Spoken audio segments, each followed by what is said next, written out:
കൈകളൊന്ന് ഉയർത്തി ഹല്ലേലൂയ. വചന ശുശ്രൂഷയിലേക്ക് നമ്മൾ പ്രവേശിക്കുകയാണ്. ഇന്ന് കർത്താവിൻ്റെ വചനം നമ്മളെ അറിയിക്കുന്നത് കേരളത്തിലെ കരിസ്മാറ്റിക് നവീകരണ രംഗത്ത് വർഷങ്ങളായിട്ട് നേതൃത്വ നിലയിൽ പ്രവർത്തിക്കുന്ന ബഹുമാനപ്പെട്ട ബ്രദർ സെബാസ്റ്റ്യൻ കാഞ്ഞിരപ്പള്ളിയാണ്. ഈ നാളുകളിൽ കാഞ്ഞിരപ്പള്ളി സോണിൻ്റെ കോർഡിനേറ്ററായിട്ടും അദ്ദേഹം ശുശ്രൂഷ ചെയ്യുന്നു.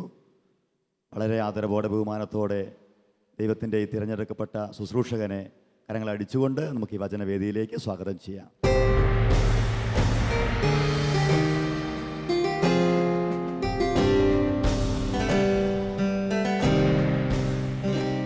ഒരു നിമിഷം കണ്ണുകളടച്ച് കരങ്ങൾ ഹൃദയത്തോട് ചേർത്ത് പിടിക്കാം. ഈ പരിശുദ്ധമായ രാത്രിയിൽ ദൈവവചനത്തിൻ്റെ ശക്തമായ അഭിഷേകവും നിറവും നാം ഓരോരുത്തരിലും നമ്മുടെ കുടുംബങ്ങളിലും നിറഞ്ഞു നിൽക്കാൻ ആഗ്രഹിച്ച് പ്രാർത്ഥിക്കട്ടെ. ദൈവമേ, നിൻ്റെ പരിശുദ്ധാത്മാവിനെ അയച്ച് ഞങ്ങളുടെ കുടുംബങ്ങളെ ഈ കാലഘട്ടത്തിനനുസരിച്ച് നവീകരിക്കണമേ എന്ന് പ്രാർത്ഥിക്കട്ടെ. സങ്കീർത്തകൻ പ്രാർത്ഥിച്ചതുപോലെ ദൈവമേ, അവിടുത്തെ അരൂപയെ ഇപ്പോൾ ഭൂമിയിലേക്ക് അയക്കണമേ. അപ്പോൾ എല്ലാം സൃഷ്ടിക്കപ്പെടും, ഭൂമുഖം പുതുതാവുകയും ചെയ്യും. നമുക്ക് ദാഹത്തോടെ പ്രാർത്ഥിക്കാം. ദൈവമേ, നിൻ്റെ അരൂപിയെ ഇപ്പോൾ ഭൂമിയിലെ എൻ്റെ കൊച്ചു ഹൃദയത്തിലേക്ക്, എൻ്റെ കൊച്ചു കുടുംബത്തിലേക്ക് നീ അയക്കണമേ.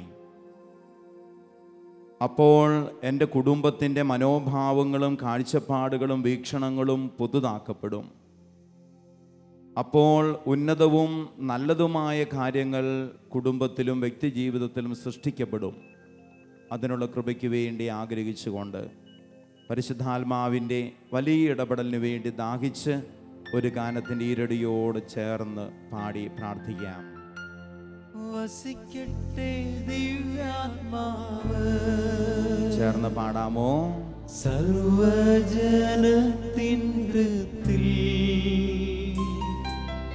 വസിക്കട്ടെ ദിവ്യാത്മാവ്, സർവജനത്തിൻ ഹൃത്തിൽ. സ്വരമുയർത്തി ചേർന്ന് ആലപിക്കാം. വസിക്കട്ടെ ദിവ്യാത്മാവ്, സർവജനത്തിൻ ഹൃത്തിൽ വസിക്കട്ടെ ദിവ്യാത്മാവ്, സർവജനത്തിൻ ഹൃത്തിൽ. ഒരിക്കൽ കൂടി ദാഹത്തോടെ ആവർത്തിക്കട്ടെ. വസിക്കട്ടെ ദിവ്യാത്മാവ്, സർവജനത്തിൻ ഹൃത്തിൽ വസിക്കട്ടെ ദിവ്യാത്മാവ്, സർവജനത്തിൻ ഹൃത്തിൽ. പരിശുദ്ധ അമ്മേ മാതാവേ, കൂടെയുണ്ടാവണമേ. ഈ രാത്രി ആരാധനയുടെ ഓരോ നിമിഷങ്ങളിലും അമ്മയുടെ വിമല ഹൃദയത്തോട് ഞങ്ങളെ ചേർത്ത് പിടിക്കണമേ. അമ്മയുടെ നീല അങ്കിക്കുള്ളിൽ ഞങ്ങളുടെ കുടുംബങ്ങളെ അമ്മ പൊതിഞ്ഞു സൂക്ഷിക്കണമേ. അമ്മ, ഞങ്ങൾ ഒരുമിച്ച് ചേർന്ന് അമ്മയുടെ സഹായം തേടി പ്രാർത്ഥിക്കുന്നു. നന്മ നിറഞ്ഞ മറിയമേ സ്വസ്തി, കർത്താവ് അങ്ങയോടുകൂടെ സ്ത്രീകളിൽ അങ്ങ് അനുഗ്രഹിക്കപ്പെട്ടവളാകുന്നു. അങ്ങയുടെ ഉദരത്തിന് ഫലമായി ഈശോ അനുഗ്രഹിക്കപ്പെട്ടവനാകുന്നു. പരിശുദ്ധ മറിയമേ, തമ്പുരാന്റെ അമ്മേ, പാപികളായ ഞങ്ങൾക്ക് വേണ്ടി എപ്പോഴും ഞങ്ങളുടെ മരണസമയത്തും തമ്പുരാനോട് അപേക്ഷിച്ചു കൊള്ളണമേ.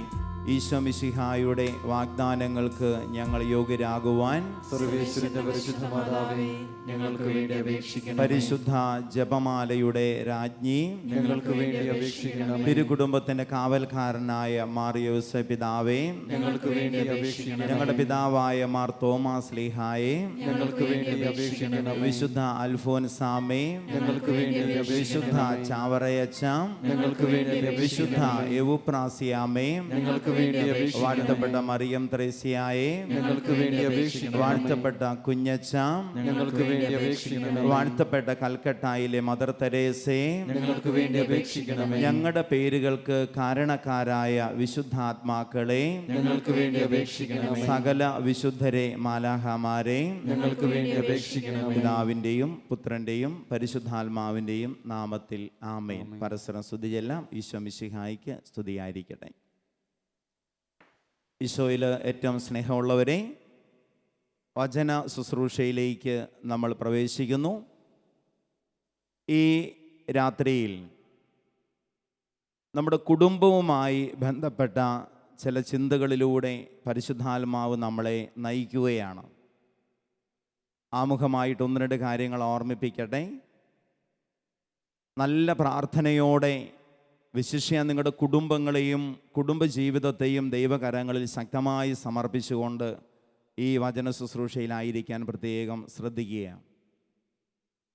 കുടുംബജീവിതത്തിൻ്റെ പല ചിന്തകളും ഒരർത്ഥത്തിൽ അല്പം പച്ചയായ ഭാഷയിൽ പങ്കുവയ്ക്കപ്പെടുമ്പോൾ അത് നമ്മുടെ ഹൃദയത്തെ സ്പർശിക്കണമെങ്കിൽ ഈ രാത്രിയിൽ ദൈവം അതെന്നോട് സംസാരിക്കുന്നതാണ് എന്ന ചിന്തയോടെ കാതോർക്കുക. ചുരുക്കി പറഞ്ഞ്, ഈ ക്ലാസ്സിൽ പങ്കുവയ്ക്കുന്ന ഒരു ചിന്തകളും മറ്റാർക്കും വേണ്ടിയല്ല. നിൻ്റെ ജീവിത പങ്കാളിക്ക് വേണ്ടിയോ, നിൻ്റെ മക്കൾക്ക് വേണ്ടിയോ, നിൻ്റെ മാതാപിതാക്കൾക്ക് വേണ്ടിയോ, കുടുംബത്തിൽ നിന്ന് മരിച്ചുപോയവർക്ക് വേണ്ടിയോ, ജനിക്കാനിരിക്കുന്നവർക്ക് വേണ്ടിയോ അല്ല. അത് നീ എന്ന് പറയുന്ന ഒരു വ്യക്തിക്ക് വേണ്ടി മാത്രമുള്ളതാണ്. സ്വരം ഉയർത്തി പറഞ്ഞേ ഹല്ലേലൂയ. സന്തോഷത്തോടെ പറയട്ടെ ഹല്ലേലൂയ. അല്പം കൂടി ആനന്ദത്തോടെ പറയട്ടെ ഹല്ലേലൂയ. നമ്മൾ ധ്യാന വിഷയമാക്കുന്ന വചനഭാഗം യെശയ്യാ പ്രവാചകൻ്റെ പുസ്തകം 54 അധ്യായം 2-3 വാക്യങ്ങളാണ്. യെശയ്യാ പ്രവാചകനിലൂടെ ദൈവത്തിൻ്റെ ആത്മാവ് 54 അധ്യായം 2 വചനത്തിൽ നിന്നോട് 4 കാര്യങ്ങൾ ആവശ്യപ്പെടുകയാണ്. 3 വചനത്തിൽ ഈ 4 കാര്യങ്ങളോട് നീ പ്രത്യുത്തരിച്ചാൽ അതിന് ദൈവം നൽകുന്ന 3 അനുഗ്രഹങ്ങളെക്കുറിച്ച് പറയുകയാണ്. വചനം ഇങ്ങനെയാണ്: നിന്റെ കൂടാരം വിസ്തൃതമാക്കുക, അതിൻ്റെ തിരശീലകൾ വിരിക്കുക, കയറുകൾ ആവുന്നത്ര അയച്ച് നീളം കൂട്ടുക, കുറ്റികളെ ഉറപ്പിക്കുക. ഇങ്ങനെ ചെയ്താൽ 1, നീ ഇരുവശത്തേക്കും അതിര് ഭേദിച്ച് വ്യാപിക്കും. 2, നിന്റെ മക്കൾ രാജ്യം കൈവശമാക്കും. 3, വിജന നഗരങ്ങൾ ജനനിബിഡമാവും. അടുത്തിരിക്കുന്ന ഒരാളുടെ കയ്യിൽ നിന്ന് പിടിക്കാവോ?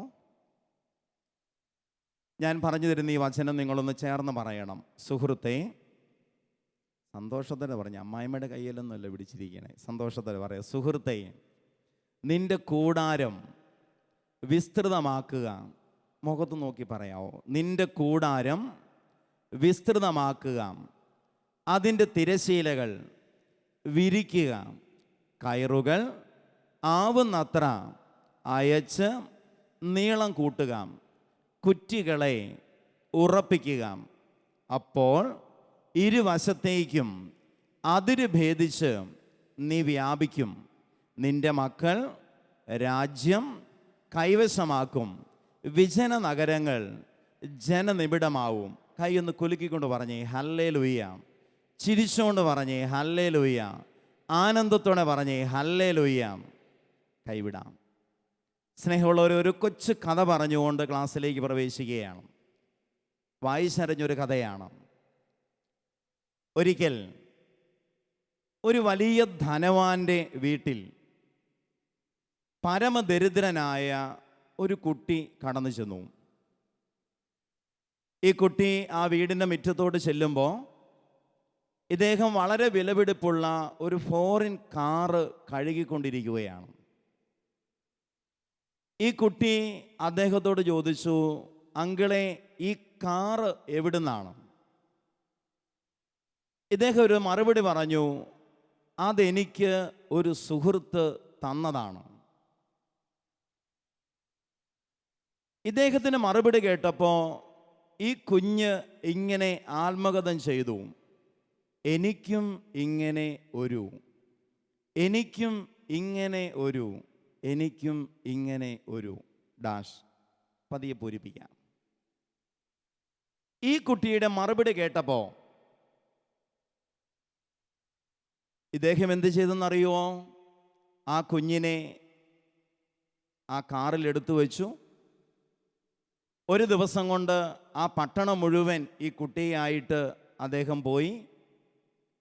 പോയ വഴിക്ക് ധാരാളം ഭക്ഷണം വാങ്ങിച്ചു കൊടുത്തു, ധാരാളം നല്ല വസ്ത്രങ്ങൾ വാങ്ങിച്ചു കൊടുത്തു, ഒരു സിനിമ കണ്ടു, ഒരു സർക്കസ് കണ്ടു, ധാരാളം ബേക്കറി പലഹാരവും കൊച്ചിൻ്റെ കയ്യിൽ വാങ്ങിച്ചു കൊടുത്ത് അമ്മയുടെ ചെറ്റക്കുടലിനടുത്ത് ഈ കുഞ്ഞിനെ ഇറക്കി വിടുമ്പോൾ കുറേ പൈസയും കൊടുത്ത് 2 കവിളിലും ഉമ്മ കൊടുത്ത് ഈ മനുഷ്യൻ ഈ കുഞ്ഞിനെ യാത്രയാക്കി. നിങ്ങൾക്കൊന്ന് സങ്കല്പിക്കാമോ ഈ കുഞ്ഞ് പറഞ്ഞ മറുപടി എന്താവും? എനിക്കും ഇങ്ങനെയൊരു, ഒന്നുറക്കെ പറയാമോ? എനിക്കും ഇങ്ങനെയൊരു. നിങ്ങളുടെ എല്ലാം മനസ്സിൽ കടന്നു വന്ന ഉത്തരവ് ഇതാണ്: എനിക്കും ഇങ്ങനെയൊരു സുഹൃത്ത് ഉണ്ടായിരുന്നെങ്കിൽ. ഒരിക്കലും അല്ല. ഈ കുഞ്ഞ് പറഞ്ഞ മറുപടി എനിക്കും ഇങ്ങനെ ഒരു സുഹൃത്താകാൻ കഴിഞ്ഞിരുന്നെങ്കിൽ. സ്നേഹമുള്ളവരെ, ഈ രാത്രി ആരാധനയിൽ നീ പങ്കെടുക്കുന്നത് നിനക്കെന്തു കിട്ടി എന്ന് ചിന്തിക്കാനല്ല,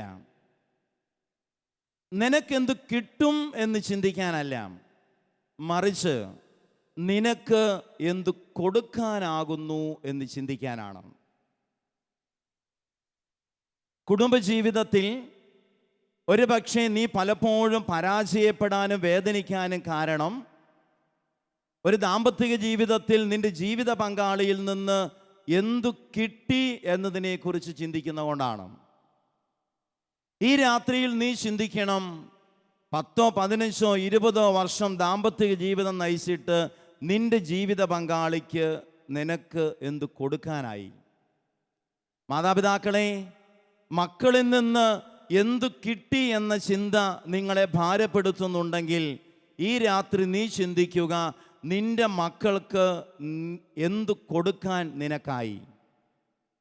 മക്കളെ, മാതാപിതാക്കളിൽ നിന്ന് എന്തു കിട്ടി എന്ന ചിന്ത നമ്മെ ഭാരപ്പെടുത്തുന്നുണ്ടെങ്കിൽ നീ ചിന്തിക്കണം, മക്കളാകുന്ന നമുക്ക് മാതാപിതാക്കൾക്കായി എന്ത് കൊടുക്കാൻ സാധിച്ചു? വലതുകര ഉയർത്തി പറഞ്ഞേ ഹല്ലേലൂയ.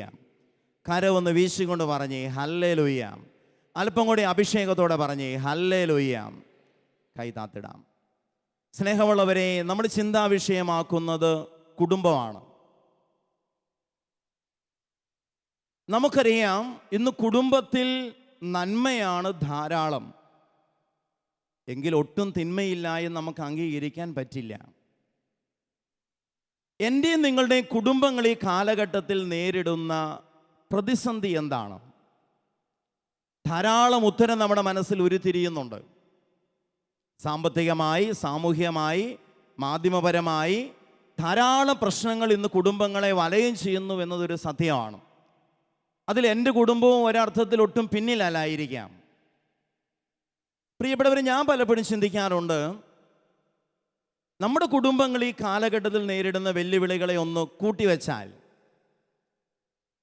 അതിൻ്റെ ആഴം മനസ്സിലാവണമെങ്കിൽ ഒരു പഴയ കുടുംബശൈലിയും ഇന്നത്തെ കുടുംബശൈലിയും ഒന്ന് കൂട്ടി വായിക്കണം. പഴയ കുടുംബം എന്താണ്? ഒരു ചെറിയ വീട്ടിൽ വലിയ കുടുംബം ജീവിച്ചു. ഇന്ന് വലിയ വീട്ടിൽ ചെറിയ കുടുംബം. പണ്ടൊരു കൊച്ചു വീട്ടിൽ വലിയ കുടുംബം ജീവിച്ചു. ഇന്ന് ഒരു വലിയ വീട്ടിൽ കൊച്ചു കുടുംബം. എന്ന് വെച്ചാൽ നമ്മുടെ മനസ്സിൽ ഓടി വരുന്നത് ഫ്ലാറ്റുകളുടെ വലിപ്പം കൂടി, മക്കളുടെ എണ്ണം കുടുംബത്തിൽ കുറഞ്ഞു എന്നൊക്കെയാവാം. ഞാൻ പങ്കുവയ്ക്കുന്ന ചിന്ത അതല്ല. പണ്ട് ഒരു കൊച്ചു വീട്ടിൽ ധാരാളം മക്കളുണ്ടായിരുന്നു എന്നാൽ അതിൻ്റെ അർത്ഥം എന്താ? അന്ന് ധാരാളം മക്കളെ സ്വീകരിക്കാൻ മനസ്സുള്ള മാതാപിതാക്കൾ കുടുംബത്തിലുണ്ടായിരുന്നു. പണ്ട് വലിയ കുടുംബം കൊച്ചു വീട്ടിൽ ജീവിച്ചു എന്നാൽ അതിനൊരർത്ഥമേ ഉള്ള സ്നേഹമുള്ളവരെ, വലിയ മനസ്സുള്ളവരുടെ സമൂഹമായിരുന്നു കുടുംബം. സ്വരം ഉയർത്തി പറയാം ഹല്ലേലൂയ. അഭിഷേകത്തോടെ ഹല്ലേലൂയ. അല്പം കൂടി ശക്തിയോടെ ഹല്ലേലൂയ. സ്നേഹമുള്ളവരെ, അന്നത്തെ മനസ്സിൻ്റെ വലിപ്പം എന്താണ്? അന്നൊരു കുടുംബത്തിൻ്റെ വളർച്ച എന്താണ്? പണ്ട് ഒരു ഭാര്യാഭർത്തൃബന്ധത്തിൻ്റെ വളർച്ച എന്നാൽ ഒരു ഭർത്താവ് വളർന്നു, അത് ഭാര്യയിലേക്കാണ്. ഒരു ഭാര്യ വളർന്നു, അത് ഭർത്താവിലേക്കാണ്. ഭർത്താവ് ഭാര്യയിലേക്കും ഭാര്യ ഭർത്താവിലേക്കും വളർന്നതിൻ്റെ ഫലമാണ് അന്ന് മാതാപിതാക്കൾക്ക് മക്കളിലേക്ക് വളരാൻ പറ്റി. അതിന് മാതാപിതാക്കൾ അനുഭവിച്ച ഏറ്റവും വലിയ സംതൃപ്തിയാണ് മക്കൾ മാതാപിതാക്കളിലേക്ക് വളർന്നു.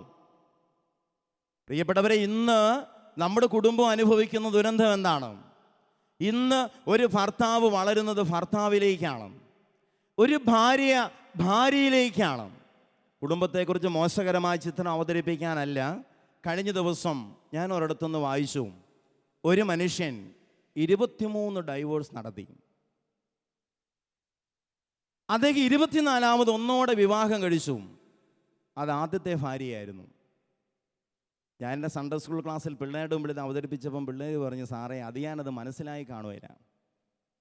24 എണ്ണത്തിന് ഇടയ്ക്ക് ആദ്യത്തെ ഒരെണ്ണം കയറി വന്ന് പിടികിട്ട് കാണുമല്ലോ. പിള്ളേരോട് അങ്ങനെ നെഗറ്റീവായിട്ട് പറയാൻ പറ്റില്ലാത്തതുകൊണ്ട് ഞാൻ പറഞ്ഞത് അങ്ങനെയല്ല മക്കളെ. 23 എണ്ണത്തിനെ കൈകാര്യം ചെയ്തപ്പോൾ ചേട്ടന് തോന്നിയിട്ടുണ്ടാവും ആദ്യത്തേതാണ് മെച്ചം. കഴിഞ്ഞ ഇടയ്ക്ക് ഞങ്ങളുടെ അടുത്ത നാട്ടിലൊരു സംഭവം ഉണ്ടായി. വൈകുന്നേരം കുളിക്കാൻ ബാത്റൂമിൽ കയറിയ ഭാര്യ കുളി വേണ്ടെന്ന് വെച്ച് ഇറങ്ങിപ്പോന്നു. കാരണം ബാത്റൂമിൽ ഭാര്യയുടെ ടർക്കി നനഞ്ഞു കിടക്കുന്നു. ഭാര്യ ചോദിച്ചു, ഇന്നെന്താടോ എൻ്റെ ടർക്കി നനയാൻ കാര്യം? ഞങ്ങളുടെ നാട്ടിലെ അച്ചായൻ പറഞ്ഞു, കുളിക്കാൻ കയറിയപ്പം ഞാൻ തോർത്തെടുക്കാൻ മറന്നുപോയി. ഷവർ ഓൺ ചെയ്ത് മേത്തോട്ട് വെള്ളം വീണു. അപ്പോഴാണ് തോർത്തിൻ്റെ കാര്യം ഓർത്തേ. പിന്നെ നിൻ്റെ ടർക്കി ഭയങ്കര കിടക്കുന്ന കണ്ടു, ധൈര്യമായിട്ട് എടുത്തങ്ങ് തോർത്തി. ഇവൾ ഡ്രസ്സ് ചേഞ്ച് ചെയ്തു, കാറ് സ്റ്റാർട്ടാക്കി, സ്ഥലം വിട്ടു, ഡൈവോഴ്സായി. കുടുംബങ്ങളെല്ലാം ഡൈവോഴ്സ് പെരുകുന്നു എന്നുള്ള നെഗറ്റീവ് ചിത്രം തരാൻ വേണ്ടിയല്ല.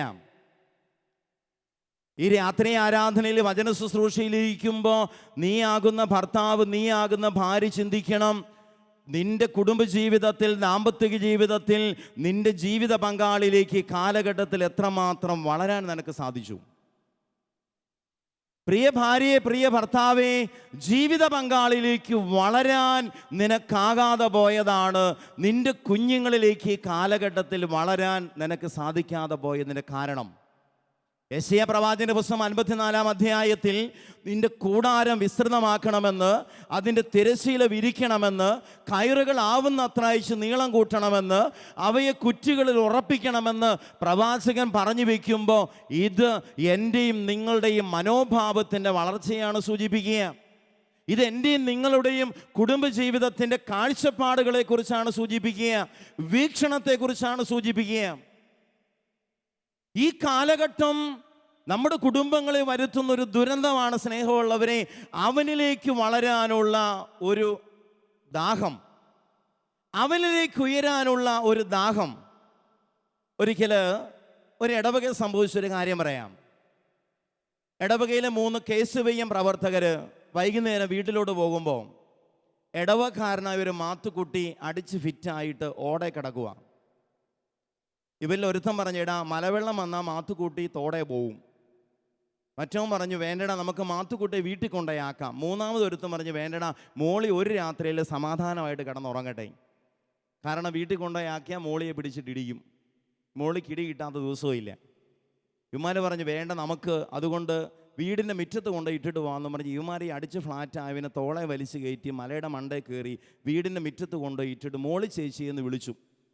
മോളി ചേച്ചി അകത്തുനിന്ന് ഓലമറയുള്ള കഥവൊക്കെ മാറ്റി വെച്ച് കത്തിച്ച മണ്ണെണ്ണുകളൊക്കെമായിട്ട് വന്ന് നോക്കിയപ്പം നാണക്കേട്, മദ്യപിച്ച ഭർത്താവിന് മാന്യമായിട്ട് ഉടുക്കാൻ തുണിയില്ല, ഛർദ്ദിച്ച് അവശനായിട്ട് കിടക്കുക. മോളി ചേച്ചി പറഞ്ഞു, ഒരു ഉപകാരം കൊണ്ട് ചെയ്യോ മക്കളെ, നിങ്ങൾ ആ തിണ്ണയിലോട്ട് മാത്തുക്കുട്ടിച്ചായനെ ഒന്ന് കിടത്താവോ. മോളി ചേച്ചി ഈ കത്തിച്ച മണ്ണെണ്ണ വിളക്ക് മാറ്റി വെച്ച് തിണ്ണയിലോട്ട് കാല് നീട്ടിയിരുന്നു. ഈ പിള്ളേരെ കൊണ്ടുപോയി മോളി ചേച്ചിയുടെ മടിയിലോട്ട് മാത്തുക്കുട്ടിയെ കടത്തി. ആദ്യം സാരിയുടെ കുറച്ച് ഭാഗം കൊണ്ട് മാത്തുക്കുട്ടിയുടെ നഗ്നതയൊക്കെ അങ്ങ് മറച്ചിട്ട് സാരിയുടെ തുമ്പ് കൊണ്ട് മാത്തുക്കുട്ടിയുടെ മുഖത്തെ ഛർദിയെല്ലാം വടിച്ച് തൂത്തിക്കളഞ്ഞിട്ട് ഒരു 5 മിനിറ്റ് ചങ്കോട് ചേർത്ത് ഈ മോളി അങ്ങ് പിടിച്ചു മാത്തുക്കുട്ടിയെ. ഒരല്പസമയം കഴിഞ്ഞപ്പം കണ്ണുയർത്തിയിട്ട് മോള് ചോദിച്ചു, നിങ്ങൾ വീട്ടിൽ പോകുന്നില്ലേടാ? ആലുവ മണൽപ്പുറത്ത് വെച്ച് കണ്ട് പരിചയം പോലും ഇല്ല. അവന്മാർ ചോദിച്ചു, ഞങ്ങൾക്ക് പോകാമോ ചേച്ചി? ധൈര്യമായിട്ട് പൊക്കോടാ, മാത്തുക്കുട്ടി ചാൻ ആണ്ടുവട്ടത്തിൽ ഒരിക്കൽ പറ്റിയ അബദ്ധമാണ്. ഇവന്മാരൊരിക്കൽ എന്നോട് പറഞ്ഞത് ഓർക്കുക, വർഷത്തിൻ്റെ 365 ദിവസവും മദ്യപിച്ച് കൂത്താടുന്ന മാത്തുക്കുട്ടിയെ ആ 3 ചെറുപ്പക്കാരുടെ മുമ്പിൽ നെഞ്ചോട് ചേർത്ത് വെച്ച് ഇത് ആണ്ടുവട്ടത്തിൽ ഒരിക്കൽ പറ്റിയ അബദ്ധമാണെന്ന് ഒരു ഭാര്യയെ പറയിപ്പിച്ചത് ഒരു വളർച്ചയാണ്. സ്നേഹമുള്ളവരെ, നമ്മുടെ കുടുംബജീവിതത്തിൽ ഈ വളർച്ച സാധ്യമാവണം. ഒരു ഭാര്യ ഭർത്താവിലേക്കും ഭർത്താവ് ഭാര്യയിലേക്കും വളരണം. ഈ വളർച്ച ചെന്നെത്തേണ്ടത് അത് മക്കളിലേക്കുള്ള വളർച്ചയാണ്. ഇന്ന് അതുകൊണ്ടല്ലേ അപ്പച്ച അമ്മച്ചി നമുക്ക് എത്രമാത്രം നമ്മുടെ മക്കളിലേക്ക് ഇന്ന് വളരാൻ പറ്റുന്നുണ്ട്? അവരുടെ പ്രശ്നങ്ങളിലേക്ക് നമുക്ക് വളരാൻ പറ്റുന്നുണ്ടോ? അവരുടെ ജീവിതത്തെ പ്രതിസന്ധിയിലേക്ക് നമുക്ക് കൈവെക്കാൻ ഈ കാലഘട്ടത്തിൽ സാധിക്കുന്നുണ്ടോ എന്ന് ചിന്തിക്കുന്നത് വളരെ പ്രധാനപ്പെട്ട ഒരു കാര്യമാണ്. ഇന്ന് നമ്മുടെ മക്കളുമായി ബന്ധപ്പെട്ട് നമ്മൾ നേരിടുന്ന എല്ലാ പ്രതിസന്ധിക്കും കാരണം മാതാപിതാക്കളാകുന്ന നമുക്ക് നമ്മുടെ കുഞ്ഞുങ്ങളിലേക്ക് കാലഘട്ടത്തിനനുസരിച്ച് വളരാനാവുന്നില്ല എന്നതാണ്. ഒരു കഥ ഓർക്കുകയാണ്. ഒരിക്കൽ ഒരു ഭിക്ഷാടകനായ മനുഷ്യൻ ഒരു വീട്ടിൽ കയറി ചെന്നു. അതിരാവിലെ ഇദ്ദേഹം ബെല്ലടിച്ചു. വീട്ടിലെ ഭാര്യ, ഭർത്താവിനേക്കാൾ 10 സ്റ്റെപ്പ് മുമ്പിലാണ് എല്ലാ കാര്യത്തിലും ഭാര്യ നേരെ ഇറങ്ങി വന്ന് കതക് തുറന്നു. വളരെ അറപ്പോടെ ഈ ഭിക്ഷാടകനെ മുഖത്ത് നോക്കിയിട്ട് പറഞ്ഞു, ഇവിടെ ഒന്നും ഇല്ല. സങ്കടത്തോടെ ഭിക്ഷാടകൻ പടി ഇറങ്ങിപ്പോവാം. അകത്തെ മുറിയിൽ ഇരുന്ന് ഭർത്താവ് ഇത് കേട്ടു. ഇദ്ദേഹം പടി ഇറങ്ങുമ്പോൾ ഭർത്താവ് ഇപ്പുറത്തോടെ വന്നിട്ട് വിളിച്ചു, ഇടോ താനിങ്ങി വാ. ഗേറ്റിക്ക് ചെന്ന ഭിക്ഷാടകനെ തിരിച്ചു വിളിച്ചു. സമാധാനമായി. ചേട്ടത്തി ഒന്നും ഇല്ലെന്ന് പറഞ്ഞാലും ചേട്ടൻ തരൂല്ലോ. ഒരു കാര്യം കൂടെ പറഞ്ഞ് ആ പത്രം കൂടെ ഇങ്ങെടുത്തു. ഗേറ്റിങ്ങ് കിടക്കുന്ന പത്രം കൊണ്ടുവന്ന് മുതലാളിയുടെ കയ്യിലോട്ട് കൊടുത്തു. ഇരുന്നൊരു 10 മിനിറ്റ് പത്രം വായിച്ച് കഴിഞ്ഞപ്പോൾ ഭിക്ഷാടകൻ ചോദിച്ചു, സാറേ എന്തെങ്കിലും? അദ്ദേഹം പറഞ്ഞു, ഇവിടെ ഒന്നും ഇല്ല. അതുകൊണ്ട് ഇദ്ദേഹം തിരിച്ചൊരു ചോദ്യം ചോദിച്ചു, ഇത് തന്നെയല്ലേ ഒരു 10 മിനിറ്റ് മുമ്പ് ഇവിടുത്തെ അമ്മയും പറഞ്ഞേ? എൻ്റെ ഭർത്താവ് അതിനോട് പ്രതികരിച്ചെന്ന്, ഇവിടെ അത് പറയേണ്ടത് അവളല്ല, ഞാനാണ്. ഞാനും നിങ്ങളുമായിട്ട് എന്ത് വ്യത്യാസം? ഇവിടത് പറയേണ്ടത് അവളല്ല, ഞാനാണെന്ന് ഈ മനുഷ്യൻ പറയുമ്പോൾ ആ ഭിക്ഷാടകൻ പഴയതുപോലെ വേദനയോടെ തിരിച്ചിറങ്ങി. പ്രിയപ്പെട്ട മാതാപിതാക്കളെ, ദാമ്പത്തിക ബന്ധത്തിൻ്റെ സൗഖ്യദായകമായ കരുത്ത് കുടുംബത്തിൽ നഷ്ടപ്പെടുമ്പോൾ, ദാമ്പത്തിക ബന്ധത്തിൻ്റെ പിടിവലി കുടുംബത്തിൽ മുറുകുമ്പോൾ, ഒരുപക്ഷേ ഈ ഭിക്ഷാടകനെ പോലെ വെറും കൈയോടെ പടിയിറങ്ങിപ്പോകുന്ന നമ്മുടെ മക്കളെ കാണാൻ ഈ രാത്രിയിൽ ഒരു കണ്ണുണ്ടായാൽ ഈ രാത്രി ആരാധനയ്ക്ക് അർത്ഥമുണ്ടായി. സ്നേഹമുള്ളവരെ, ഒരപ്പൻ്റെ ഒരു അമ്മയുടെ ജീവിതം അത് മക്കളിലേക്ക് ചിറക് വിരിക്കേണ്ടതാണ്. അവരിലേക്ക് വിശാലമാവേണ്ടതാണ് ആ തിരശീല, ആ കാഴ്ചപ്പാട്, ആ വീക്ഷണം എന്നുള്ള സത്യം നമ്മൾ എപ്പോഴും തിരിച്ചറിയുക. പഴയ നിയമത്തിൽ തോബിത്തിൻ്റെ പുസ്തകം 4-ാം അധ്യായം 21-ാമത്തെ വാക്യത്തിൽ അപ്പനായ തോബിത്ത് മകനായ കൊച്ചു തോബിയാസിലേക്ക് വളരുന്ന ഒരു സുന്ദരമായ രംഗം കാണാം. വചനം ഞാൻ വായിക്കാം. 21-ാമത്തെ വാക്യം, മകനെ, നമ്മൾ ദരിദ്രരാണ്, എന്നാൽ നിനക്കതിൽ ആധി വേണ്ട. നിനക്ക് ദൈവത്തോട് ഭക്തി ഉണ്ടായിരിക്കുകയും നീ പാപത്തിൽ നിന്ന് ഒഴിഞ്ഞു നിൽക്കുകയും അവിടുത്തേക്ക് പ്രീതികരമായത് അനുഷ്ഠിക്കുകയും ചെയ്താൽ നിനക്ക് വലിയ സമ്പത്ത് കൈവരും. പ്രിയപ്പെട്ടവരെ, ദാരിദ്ര്യത്തിൻ്റെ നെറുകയിൽ നിന്ന് ഒരപ്പൻ തൻ്റെ മകൻ്റെ ഇല്ലായ്മയിലേക്ക് സുന്ദരമായി വളരുന്ന ഒരു വിശ്വാസത്തിൻ്റെ ചിന്തയാണിത്. നമ്മുടെ കുഞ്ഞുങ്ങളിലേക്ക് വളരാൻ നമുക്കാവണം. സ്നേഹമുള്ളവരെ, മക്കളിലേക്ക് വളരുന്ന മാതൃത്വവും പിതൃത്വവും കത്തോലിക്ക സഭയ്ക്ക് കാലഘട്ടത്തിൽ ആവശ്യമാണ്. ഇനി ഈ വളർച്ച എന്ന് പറയുന്നത് അത് മക്കൾ മാതാപിതാക്കളിലേക്ക് വളരേണ്ടതുമാണ്. ഭാര്യ ഭർത്താവിലേക്കും ഭർത്താവ് ഭാര്യയിലേക്കും വളർന്നാൽ ആ വളർച്ച മക്കളിലെത്തണം. ആ വളർച്ച മക്കളിൽ നിന്ന് മാതാപിതാക്കളിലേക്ക് എത്തേണ്ടതാണ്. കഴിഞ്ഞ ഡിസംബർ 24 ക്രിസ്മസിൻ്റെ തലേദിവസം കേരളത്തിലെ ഒരു ഓൾഡ് ഏജ് ഹോമിൻ്റെ മുമ്പിൽ നിൽക്കാൻ ഒരു അവസരം എനിക്കുണ്ടായി. സന്ധ്യാസമയമാണ്. ഞാൻ ആ ഓൾഡ് ഏജ് ഹോമിൻ്റെ മുമ്പിൽ കൂടെ നടക്കുമ്പോൾ അരണ്ട വെളിച്ചമുള്ള ഒരു മുറിയിൽ നിന്ന് ഒരു സ്വരം ഞാൻ കേട്ടു. മേരിക്കുട്ടി വന്ന് കിടക്ക്. മറുപടി നിശബ്ദത. വീണ്ടും ആവർത്തിച്ചു, നിന്നോടാ പറഞ്ഞത് വന്ന് കിടക്കാൻ. മറുപടിയില്ല. അല്പം കൂടെ സൗര്യത്തോടെ ആ മനുഷ്യൻ പറഞ്ഞു, നീ എന്നെ കൊണ്ട് കൂടുതലൊന്നും പറയിപ്പിക്കരുത്, മര്യാദയ്ക്ക് വന്ന് കിടന്നോണം. അപ്പം ചെറിയൊരു ഏങ്ങലടിക്കുന്ന ശബ്ദം. ആ ചേച്ചി പറഞ്ഞു, നിങ്ങൾ കിടന്നു, എനിക്ക് ഉറക്കം വരില്ല. നീ പിന്നെ ഈ രാത്രി എന്തെടുക്കാൻ പോവാ? പ്രിയപ്പെട്ടവരെ, ആ ചേച്ചി ആ ജനൽ കമ്പിയിൽ തൂങ്ങി നിന്ന് ഏങ്ങലടിക്കുക. ആ ചേച്ചി അവിടുന്ന് കണ്ണുയർത്തി നോക്കിയ അവിടുത്തെ ഇടവക പള്ളിയുടെ മുറ്റത്ത് ക്രിസ്മസ് ട്രീ ഒരുക്കുന്ന, ക്രിബ് ഒരുക്കുന്ന കുട്ടികളെയൊക്കെ കാണാം. ചേച്ചി പറഞ്ഞു, ജോസുകുട്ടി വരാതെ എനിക്ക് ഉറക്കമില്ല. ജോസുകുട്ടിയുടെ കൂടെ കഴിഞ്ഞ ക്രിസ്മസിന് പള്ളി പോയതും വീട്ടിൽ പുൽക്കൂടുണ്ടാക്കിയും ചേട്ടൻ ഓർക്കുന്നില്ലേ? ചേട്ടൻ അവിടുന്ന് ഒരു മറുപടി, ജോസുകുട്ടി എങ്ങനെയാണ് വരണത്? ജോസുകുട്ടി മസ്കറ്റിലല്ലേ? സ്നേഹമുള്ള മക്കളെ, ചിന്തിക്കുക. പണ്ടൊരമ്മ 5-6 മക്കളെ ഒരുമിച്ച് പോറ്റി വളർത്തിയെങ്കിൽ ഇന്ന് 6 മക്കൾ കൂടിയിട്ട് ഒരമ്മയെ പോറ്റി വളർത്താൻ പറ്റാത്തൊരു ഗതികേടിലേക്ക് എൻ്റെയും നിങ്ങളുടെ കുടുംബങ്ങൾ എത്തിയെങ്കിൽ എവിടെയോ ഒരു ഇരുളടഞ്ഞ കാഴ്ചപ്പാടും മനോഭാവവും എൻ്റെയും നിങ്ങളുടെയും കുടുംബത്തെ ഭരിക്കുന്നുണ്ട്. സ്വരം ഉയർത്തി പറഞ്ഞേ ഹല്ലേലൂയ. അല്പം കൂടി സ്വരം ഉയർത്തി ഹല്ലേലൂയ. അല്പം കൂടി അഭിഷേകത്തോടെ ഹല്ലേലൂയ. സ്നേഹമുള്ളവരെ, ഇത് മക്കൾ മാതാപിതാക്കളിലേക്കും മരുമക്കൾ തൻ്റെ അമ്മായിപ്പിലേക്കും അമ്മായിമ്മയിലേക്കും ഒക്കെ വളരേണ്ട തലവുമാണ്. ഇന്ന് ഈ വളർച്ചയും കുടുംബജീവിതത്തിൽ മുരടിച്ചിട്ടുണ്ടോ എന്ന് ചിന്തിക്കേണ്ടത് കാലഘട്ടത്തിൻ്റെ ആവശ്യമാണ്. പണ്ട് പറഞ്ഞു കേട്ടിട്ടുണ്ട്, ഒരമ്മായിമ്മയും മരുമകൾക്ക് ഒട്ടും ഇഷ്ടമില്ല. അമ്മായിമ്മ എന്നും പള്ളിയിൽ പോകും, നല്ല പ്രാർത്ഥനയാണ്. പക്ഷേ മരുമകൾക്ക് ഒരു തരത്തിലും അംഗീകരിക്കാൻ പറ്റുന്നില്ല ഈ കാര്യങ്ങൾ. അതുകൊണ്ട് അമ്മായിമ്മ പള്ളിയിൽ പോയ സമയത്ത് വീട്ടിലെ തത്തമ്മയെ മരുമകൾ ഒരു കാര്യം പറഞ്ഞു പഠിപ്പിച്ചു. തത്തമ്മയോട് പറഞ്ഞു, എടി അമ്മായിമ്മ വരുമ്പം നീ ഇങ്ങനെ പറഞ്ഞു കേൾപ്പിക്കണം, ഈ മുതുതള്ള ചത്തുപോകട്ടെ, ഈ മുതുതള്ള ചത്തുപോകട്ടെ. ഇത് പല പ്രാവശ്യം പറഞ്ഞ് മരുമകൾ ഈ തത്തമ്മയെ പഠിപ്പിച്ചു. ഒരാഴ്ച കൊണ്ട് തത്തമ്മ ഇത് വലിയ കുഴപ്പമില്ലാതെ പറയാൻ പഠിച്ചു.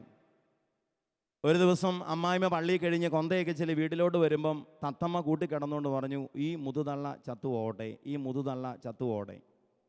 ഇത് കേട്ട് അമ്മായിമ്മയ്ക്ക് ഭയങ്കര സങ്കടമായി. അമ്മായിമ്മ നേരെ വികാരിച്ചിൻ്റെ അടുത്തോട്ട് ഓടി. എൻ്റെ വികാരിച്ച മരുമകൾ തത്തമ്മയെ വെച്ചാൽ നമുക്കിട്ട് പാര പണിയേ. വികാരിച്ചൻ പറഞ്ഞു, അതിനൊരൊറ്റ മറുമരുന്നേ ഉള്ളൂ, തത്തമ്മയെ മാനസാന്തരപ്പെടുത്തിയാൽ മരുമകൾ മാനസാന്തരപ്പെടും. തത്തമ്മ എങ്ങനെ മാനസാന്തരപ്പെടുത്തും? ധ്യാനത്തിന് വിടാൻ പറ്റില്ലല്ലോ. വികാരിച്ചൻ പറഞ്ഞു, ഞാൻ വഴി പറഞ്ഞു തരാം, എനിക്കൊരു തത്തമ്മയുണ്ട്. ആ തത്തമ്മയ്ക്ക് ബൈബിൾ വാക്യവും കാറോസൂസായി മാത്രം അറിയത്തുള്ളൂ. അപ്പോൾ അമ്മാമ്മയ്ക്ക് പിടികിട്ടി, നല്ലതായി, ഈ തത്തമ്മയെ കൊണ്ട് ആ കൂട്ടിലിട്ടാൽ ആ തത്തമ്മ മാനസാന്തരപ്പെടും. അങ്ങനെ മരുമകൾ ധ്യാനം കൂടാൻ പോകും. വികാരിച്ചന് തത്തമ്മയും കൊണ്ട് പോയി ഈ വല്യമ്മയെ പ്രാകുന്ന, അമ്മായിമ്മയെ പ്രാകുന്ന തത്തമ്മയുടെ കൂട്ടിക്കൊണ്ടുപോയിട്ടു. ചെന്നപ്പോഴേ ഈ കുഞ്ഞു തത്തമ്മ അന്തം വിട്ട് കേൾക്കുക. ഇത് കൊണ്ടുപോയിട്ടപ്പോഴേ മറ്റേ തത്തമ്മ പറഞ്ഞു, ഈ മുതുതുള്ള ചത്തുപോടെ. ഈ തത്തമ്മയ്ക്ക് കാറോസൂസായല്ല അറിയത്തുള്ളൂ. ഈ തത്തമ്മ ഉടനെ പറഞ്ഞു, കർത്താവേ ഞങ്ങളുടെ പ്രാർത്ഥന കേൾക്കണമേ എന്ന്. പ്രിയപ്പെട്ടവരെ, വളരേണ്ട ബന്ധം ഞാൻ ഈ ഒരു ഘട്ടം ഒന്ന് പൂർത്തിയാക്കുകയാണ്. ഈ ഇൻട്രഡക്ഷൻ ഞാൻ പൂർത്തിയാക്കുകയാണ്. സുവിശേഷത്തിൻ്റെ സന്തോഷം എന്ന ഫ്രാൻസിസ് പാപ്പായുടെ അപ്പസ്തോലിക ആഹ്വാനം വായിച്ചപ്പോൾ അതിൻ്റെ ഏറ്റവും അവസാനത്തെ ഖണ്ഡികയിൽ പരിശുദ്ധ അമ്മയോട് പാപ്പ നടത്തുന്ന സുന്ദരമായൊരു പ്രാർത്ഥന. ആ പ്രാർത്ഥനയിൽ മാർപ്പാപ്പ ഇങ്ങനെ പ്രാർത്ഥിച്ചു വയ്ക്കുകയാണ്: പരിശുദ്ധ അമ്മേ, സഭ ഒരിക്കലും തന്നിൽ തന്നെ അടച്ചു പൂട്ടപ്പെടാതിരിക്കാൻ, ദൈവരാജ്യ സംസ്ഥാപനത്തിന് വേണ്ടിയുള്ള ആവേശം സഭയിൽ ഒരിക്കലും നഷ്ടപ്പെടാതിരിക്കാൻ അമ്മേ, നീ സഭയ്ക്ക് വേണ്ടി പ്രാർത്ഥിക്കണമേ. ഒരിക്കൽ കൂടി ആവർത്തിക്കുന്നു: സഭയൊരിക്കലും തന്നിൽ തന്നെ അടച്ചു പൂട്ടപ്പെടരുത്. ദൈവരാജ്യ സംസ്ഥാപനത്തിൻ്റെ ആവേശം സഭയിൽ ഒരിക്കലും നഷ്ടപ്പെടരുത്.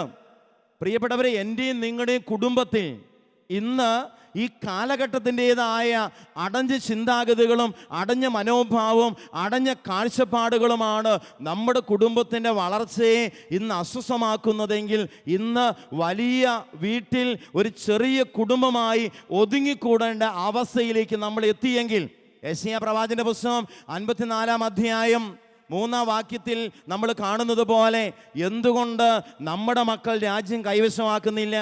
എന്തുകൊണ്ട് വിജന നഗരങ്ങൾ ജനനിബിഡമാവുന്നില്ല? എന്തുകൊണ്ട് നമ്മുടെ കുടുംബം ഇരുവശത്തേക്കും അതിര് ഭേദിച്ച് വ്യാപിക്കുന്നില്ല? അതിൻ്റെ ഉത്തരവാണിത്. സ്നേഹമുള്ളവരെ, അതുകൊണ്ട് ഈ രാത്രി ആരാധന നിന്റെ കുടുംബ ജീവിതത്തിൽ ഒരുപക്ഷെ നിനക്ക് കുടുംബത്തിന് വേണ്ടി എന്ത് കൊടുക്കാനായി എന്ന് ചിന്തിക്കാൻ, ഇടവകയ്ക്ക് വേണ്ടി എന്ത് കൊടുക്കാനായി എന്ന് ചിന്തിക്കാൻ, സഭയ്ക്ക് വേണ്ടി നിന്റെ കുടുംബത്തിന് എന്ത് കൊടുക്കാനായി എന്ന് ചിന്തിക്കാൻ, സമൂഹത്തിന് വേണ്ടി സമൂഹത്തിൻ്റെ അടിത്തറയാകുന്ന നിന്റെ കുടുംബത്തിന് എന്ത് കൊടുക്കാനായി എന്ന് ചിന്തിച്ചാൽ ഇതിന് വലിയ അർത്ഥമുണ്ടാവും. ഒരിക്കൽ അല്പം അലമ്പനായിട്ട് ജീവിച്ച ഒരു മനുഷ്യൻ ഒരിടവകയെ മരിച്ചു. ഇടവക്കാർ പലരും ചെന്ന് വികാരിച്ചുകൊണ്ട് ചോദിച്ചു: അച്ഛാ, ടോമിച്ചിനെ എവിടെ അടക്കുന്നേ? അച്ഛൻ പറഞ്ഞു: ടോമിച്ചിനെ സെമിത്തേരിൽ അടക്കും. പലരും പറഞ്ഞു: അച്ഛാ, അത് വേണ്ട, കാരണം ടോമിച്ചിന് ആണ്ടുകുമ്പസാരമില്ല, പ്രാർത്ഥനയില്ല, കുടുംബ കൂട്ടായ്മയില്ല, വാർഷിക ധ്യാനമില്ല, അതുകൊണ്ട് സെമിത്തേരി ടോമിച്ചിന് അവകാശപ്പെട്ടതല്ല. എന്നാൽ പിന്നെ നിങ്ങളുടെ ഇഷ്ടം പോലെ ചെയ്യാൻ വികാരിച്ചൻ അവസാനം സമ്മതിച്ചു. അവന്മാർ നിർബന്ധിച്ച് ടോമിച്ചിനെ കൊണ്ട് തെമ്മാടി കുഴിയിൽ അടക്കി, സെമിത്തേരിയുടെ പുറത്തുള്ള തെമ്മാടി കുഴി. ഇവർ കാര്യങ്ങളൊക്കെ നേടിയെടുത്ത് വീട്ടിലോട്ട് പോയി. പിറ്റേ ദിവസം രാവിലെ കുർബാനയ്ക്ക് വന്നപ്പോൾ ഇവർ സംഭവം കണ്ടു. വികാരിച്ചൻ ഇടവകയിലെ 5-8 ചെറുപ്പക്കാരെ രാത്രി വിളിച്ചു വരുത്തിയിട്ട് സെമിത്തേരിയുടെ ചുറ്റുമതിലങ്ങ് പൊളിച്ചിട്ട് സെമിത്തേരിയുടെ ചുറ്റുമതിൽ തെമ്മാടി കുഴിയുടെ പുറത്തോടം കെട്ടി. അപ്പം ആര് തോറ്റു? ഞാനിത് പറഞ്ഞ് ചിരിക്കാനല്ല. പ്രിയപ്പെട്ടവരെ, ഈ രാത്രി ആരാധന ഇത് നിന്റെ മനസ്സാകുന്ന സെമിത്തേരിയുടെ ചുറ്റുമതിൽ പൊളിച്ച്, ഒരുപക്ഷെ ഇന്നലകളിൽ വാക്കുകൊണ്ടോ പ്രവൃത്തി കൊണ്ടോ, നിന്റെ നിർബന്ധ ബുദ്ധി കൊണ്ടോ ദുശാഠ്യം കൊണ്ടോ, നിന്റെ തെറ്റായ കാഴ്ചപ്പാട് കൊണ്ടോ വീക്ഷണം കൊണ്ടോ ആരെയെങ്കിലും നിന്റെ മനസ്സിൻ്റെ പുറത്ത് തെമ്മാടിക്കുഴിയിൽ അടക്കിയിട്ടുണ്ടെങ്കിൽ, അതിന് പുറത്തുകൂടെ നിന്റെ മനസ്സൊന്ന് പൊളിച്ചു കെട്ടി ഒരു വിശാലമായ കാഴ്ചപ്പാടും വിശാലമായ ദർശനവും ഒന്ന് സ്വന്തമാക്കാനുള്ള അവസരമായി ഈ ധ്യാനവും ഈ രാത്രി ആരാധനയും നിനക്ക് മാറുമ്പോഴാണ്, സ്നേഹമുള്ളവരെ, ഇത് ഫലദായകമാവുക. 2 കരങ്ങളൊന്ന് ഉയർത്തിക്കുക. എല്ലാവരും കണ്ണുകൾ അടച്ചേ. നീ ഒന്ന് ചിന്തിച്ചേ നിന്റെ വീടിനെ കുറിച്ച്. ഒരു പക്ഷേ നിന്റെ കുടുംബം ഇന്ന് വളരാത്തതിന് കാരണം, നിന്റെ കുഞ്ഞുങ്ങളിൽ നിന്ന് അനുഗ്രഹം പ്രാപിക്കാത്തതിന് കാരണം, ഇന്നും നിന്റെ കുടുംബം ജനനിബിഡമാവാത്തതിന് കാരണം നിന്റെ ഇരുളടഞ്ഞ മനോഭാവമാണോ കാഴ്ചപ്പാടാണോ എന്നൊന്ന് ചിന്തിച്ചു നോക്കുക. സ്നേഹമുള്ളവരെ, പൗലോസ് ഫിലിപ്പിയർക്കെഴുതിയ ലേഖനത്തിൽ 2-ാം അധ്യായം 4-ാം വാക്യത്തിൽ ഓർമ്മിപ്പിക്കുന്നില്ലേ? നിങ്ങൾ സ്വന്തം താല്പര്യം മാത്രം നോക്കിയാൽ പോരാ, മറിച്ച് മറ്റുള്ളവരുടെയും താല്പര്യം പരിഗണിക്കണം. യേശുക്രിസ്തുവിനുണ്ടായിരുന്ന ഈ മനോഭാവം നിങ്ങളിലും ഉണ്ടായിരിക്കട്ടെ. പ്രിയപ്പെട്ടവരെ, കഴിഞ്ഞ നാളുകളിൽ നമ്മൾ ചിന്തിച്ചല്ലോ മിശിഹായുടെ പെസഹ അനുഭവങ്ങളെക്കുറിച്ച്. പരിശുദ്ധ ത്രിത്വം എന്തുകൊണ്ടാണ് കാലിത്തൊഴുത്തിൽ വന്നു വസിച്ചത്? എന്തുകൊണ്ടാണ് ആ കാലിത്തൊഴുത്തിൻ്റെ സ്നേഹം ഒരു കാൽവരിയിലേക്ക് വളർന്നത്? എന്തുകൊണ്ടാണ് ആ കാൽവരി സ്വർഗത്തിലേക്ക് ഉയർന്നത്? അതാ ക്രിസ്തുവിൻ്റെ മനസ്സാണ്, ആ ദൈവത്തിൻ്റെ മനസ്സാണ്. എനിക്കും നിങ്ങൾക്കും ഉണ്ടാവേണ്ടത് ഈ മനസ്സാണ്. പീഡാനുഭവ ആഴ്ചയിലൂടെ കടന്നുപോയപ്പോൾ നമ്മൾ ചിന്തിച്ചില്ലേ, കൊന്നു തീർക്കാൻ, ക്രിസ്തുവിനെ കൊന്നു തീർക്കാൻ പലരും പരിശ്രമിച്ചപ്പോൾ ക്രിസ്തു തന്നു തീർത്തതിൻ്റെ ഓർമ്മ നമ്മൾ പുതുക്കി. നമുക്ക് രണ്ട് കരങ്ങളും ഉയർത്തിപ്പിടിച്ചുകൊണ്ട് എൻ്റെ കാഴ്ചപ്പാടുകളും എൻ്റെ വീക്ഷണങ്ങളും എൻ്റെ ദർശനങ്ങളും ഈ കാലഘട്ടത്തിനനുസരിച്ച് കൂടുതൽ വിസ്തൃതമാക്കണേ എന്ന് ആഗ്രഹിച്ച് കരങ്ങൾ ഉയർത്തി ഒന്ന് ശക്തിയോടെ സ്തുതിക്കട്ടെ. ഹല്ലേലൂയ. എല്ലാവരും സ്തുതിക്കട്ടെ. ഹല്ലേലൂയ. അഭിഷേകത്തോടെ സ്തുതിക്കട്ടെ. ഹല്ലേലൂയ. അല്പം കൂടി സ്വരമുയർത്തി അധരം തുറന്ന് ഉള്ളു തുറന്ന് സ്തുതിച്ചാരാധിക്കട്ടെ. ഹല്ലേലൂയ. കുടുംബത്തെ ദൈവകരങ്ങളിൽ കൊടുത്ത്, നിന്റെ കുടുംബജീവിതത്തെ കർത്താവിൻ്റെ കരങ്ങളിലേക്ക് കൊടുത്ത് ഉന്നതമായ കാഴ്ചപ്പാടുകൾ നൽകണമേ, ഉന്നതമായ ദർശനങ്ങൾ നൽകണമേ, ഉന്നതമായ വീക്ഷണം നൽകണമേ. സ്തുതിച്ചാരാധിക്കട്ടെ. ഹല്ലേലൂയ. യേശുവേ സ്തുതിക്കുന്നു, ദൈവമേ നന്ദി പറയുന്നു.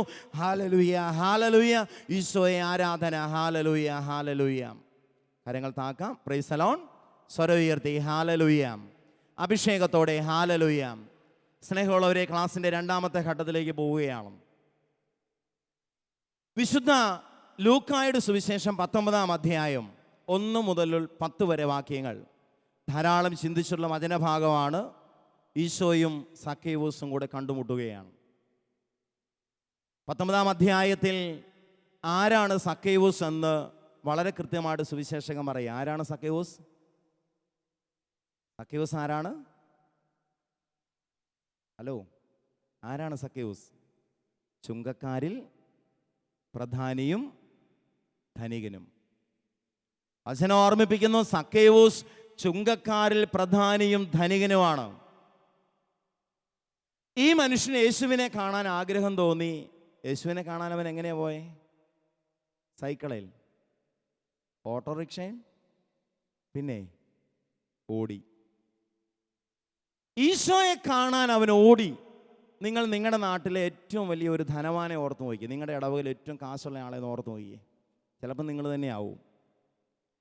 ആ കാശുള്ള ചേട്ടൻ റോഡെ ഓടുന്നു നിങ്ങൾ കണ്ടിട്ടുണ്ടോ? എന്നെങ്കിലും ഓടിയെ പോകുന്ന കണ്ടിട്ടുണ്ടോ? ഓടുന്നു കണ്ടിട്ടില്ല. അപ്പൊ ചുങ്കക്കാരി പ്രധാനിയും ധനികനുമായ മനുഷ്യൻ റോഡെ ഓടുക എന്ന് പറഞ്ഞ എന്താ അതിനർത്ഥം? ഇവൻ ഓടാതിരിക്കാനാവാത്ത എന്തോ ഒരു സംഭവം ഉണ്ടായി. ഹല്ലേലൂയ. ചേർന്ന് പറഞ്ഞേ ഹല്ലേലൂയ. സന്തോഷത്തോടെ പറഞ്ഞേ ഹല്ലേലൂയ. ആ കാശുകാരൻ മരത്തെ കയറി നിങ്ങൾ കണ്ടിട്ടുണ്ടോ? ധാരാളം പേരെ കയറ്റുന്ന കണ്ടിട്ടുണ്ട്. ആ മനുഷ്യൻ കയറുന്ന കണ്ടിട്ടുണ്ടോ? ഇല്ല. അപ്പൊ ചുങ്കക്കാരി പ്രധാനിയും ധനികനുമായ മനുഷ്യൻ കാലുവെന്ത പട്ടിയെ പോലെ റോഡെ ഓടി ചങ്കയിലെ തോല് കളഞ്ഞ് മരത്തെ കയറുക എന്ന് പറഞ്ഞാൽ ഇതിൻ്റെ പിന്നിൽ ഇവൻ ഇരിക്കപ്പുറതി ഇല്ലാത്ത എന്തോ ഒരു കാര്യം ഉണ്ടായി നമുക്ക് മനസ്സിലാവും. ഇവൻ സിക്കമൂർ മരത്തിൻ്റെ മണ്ടയിൽ കയറിയിരുന്നു. കവട്ടയിലോട്ട് കയറി 2 കാലം അപ്പുറത്തോട്ടും ഇപ്പുറത്തോട്ടും ഇട്ടിരുന്നു. ഞങ്ങളുടെയൊക്കെ നാട്ടിൽ ധാരാളം ചവറുള്ള മരത്തിൽ ധാരാളം നീറുണ്ട്. അപ്പം നീറുള്ള മരത്തെ കയറി ഇരിക്കുക എന്ന് പറഞ്ഞാൽ അത്ര രസകരമായ കാര്യമല്ല. എന്തോ ആവട്ടെ സ്നേഹമുള്ളവരെ, സക്കേവൂസ് മരത്തെ കയറി ഇരുന്നു കർത്താവിനെ ഒന്ന് കാണാനാണ്. മരത്തിൻ്റെ കീഴെ വന്ന കർത്താവ് സക്കേവൂസിനോട് ഇറങ്ങി വരാൻ പറഞ്ഞു. തിടുക്കത്തിൽ ഇറങ്ങി വന്ന സക്കേവൂസിനോട് ഈശോ പറഞ്ഞു, സക്കേവൂസേ, ഇന്ന് എനിക്ക് നിൻ്റെ ഡാഷിൽ താമസിക്കണം. പൂരിപ്പിക്കാവോ? എവിടെ? എവിടെ?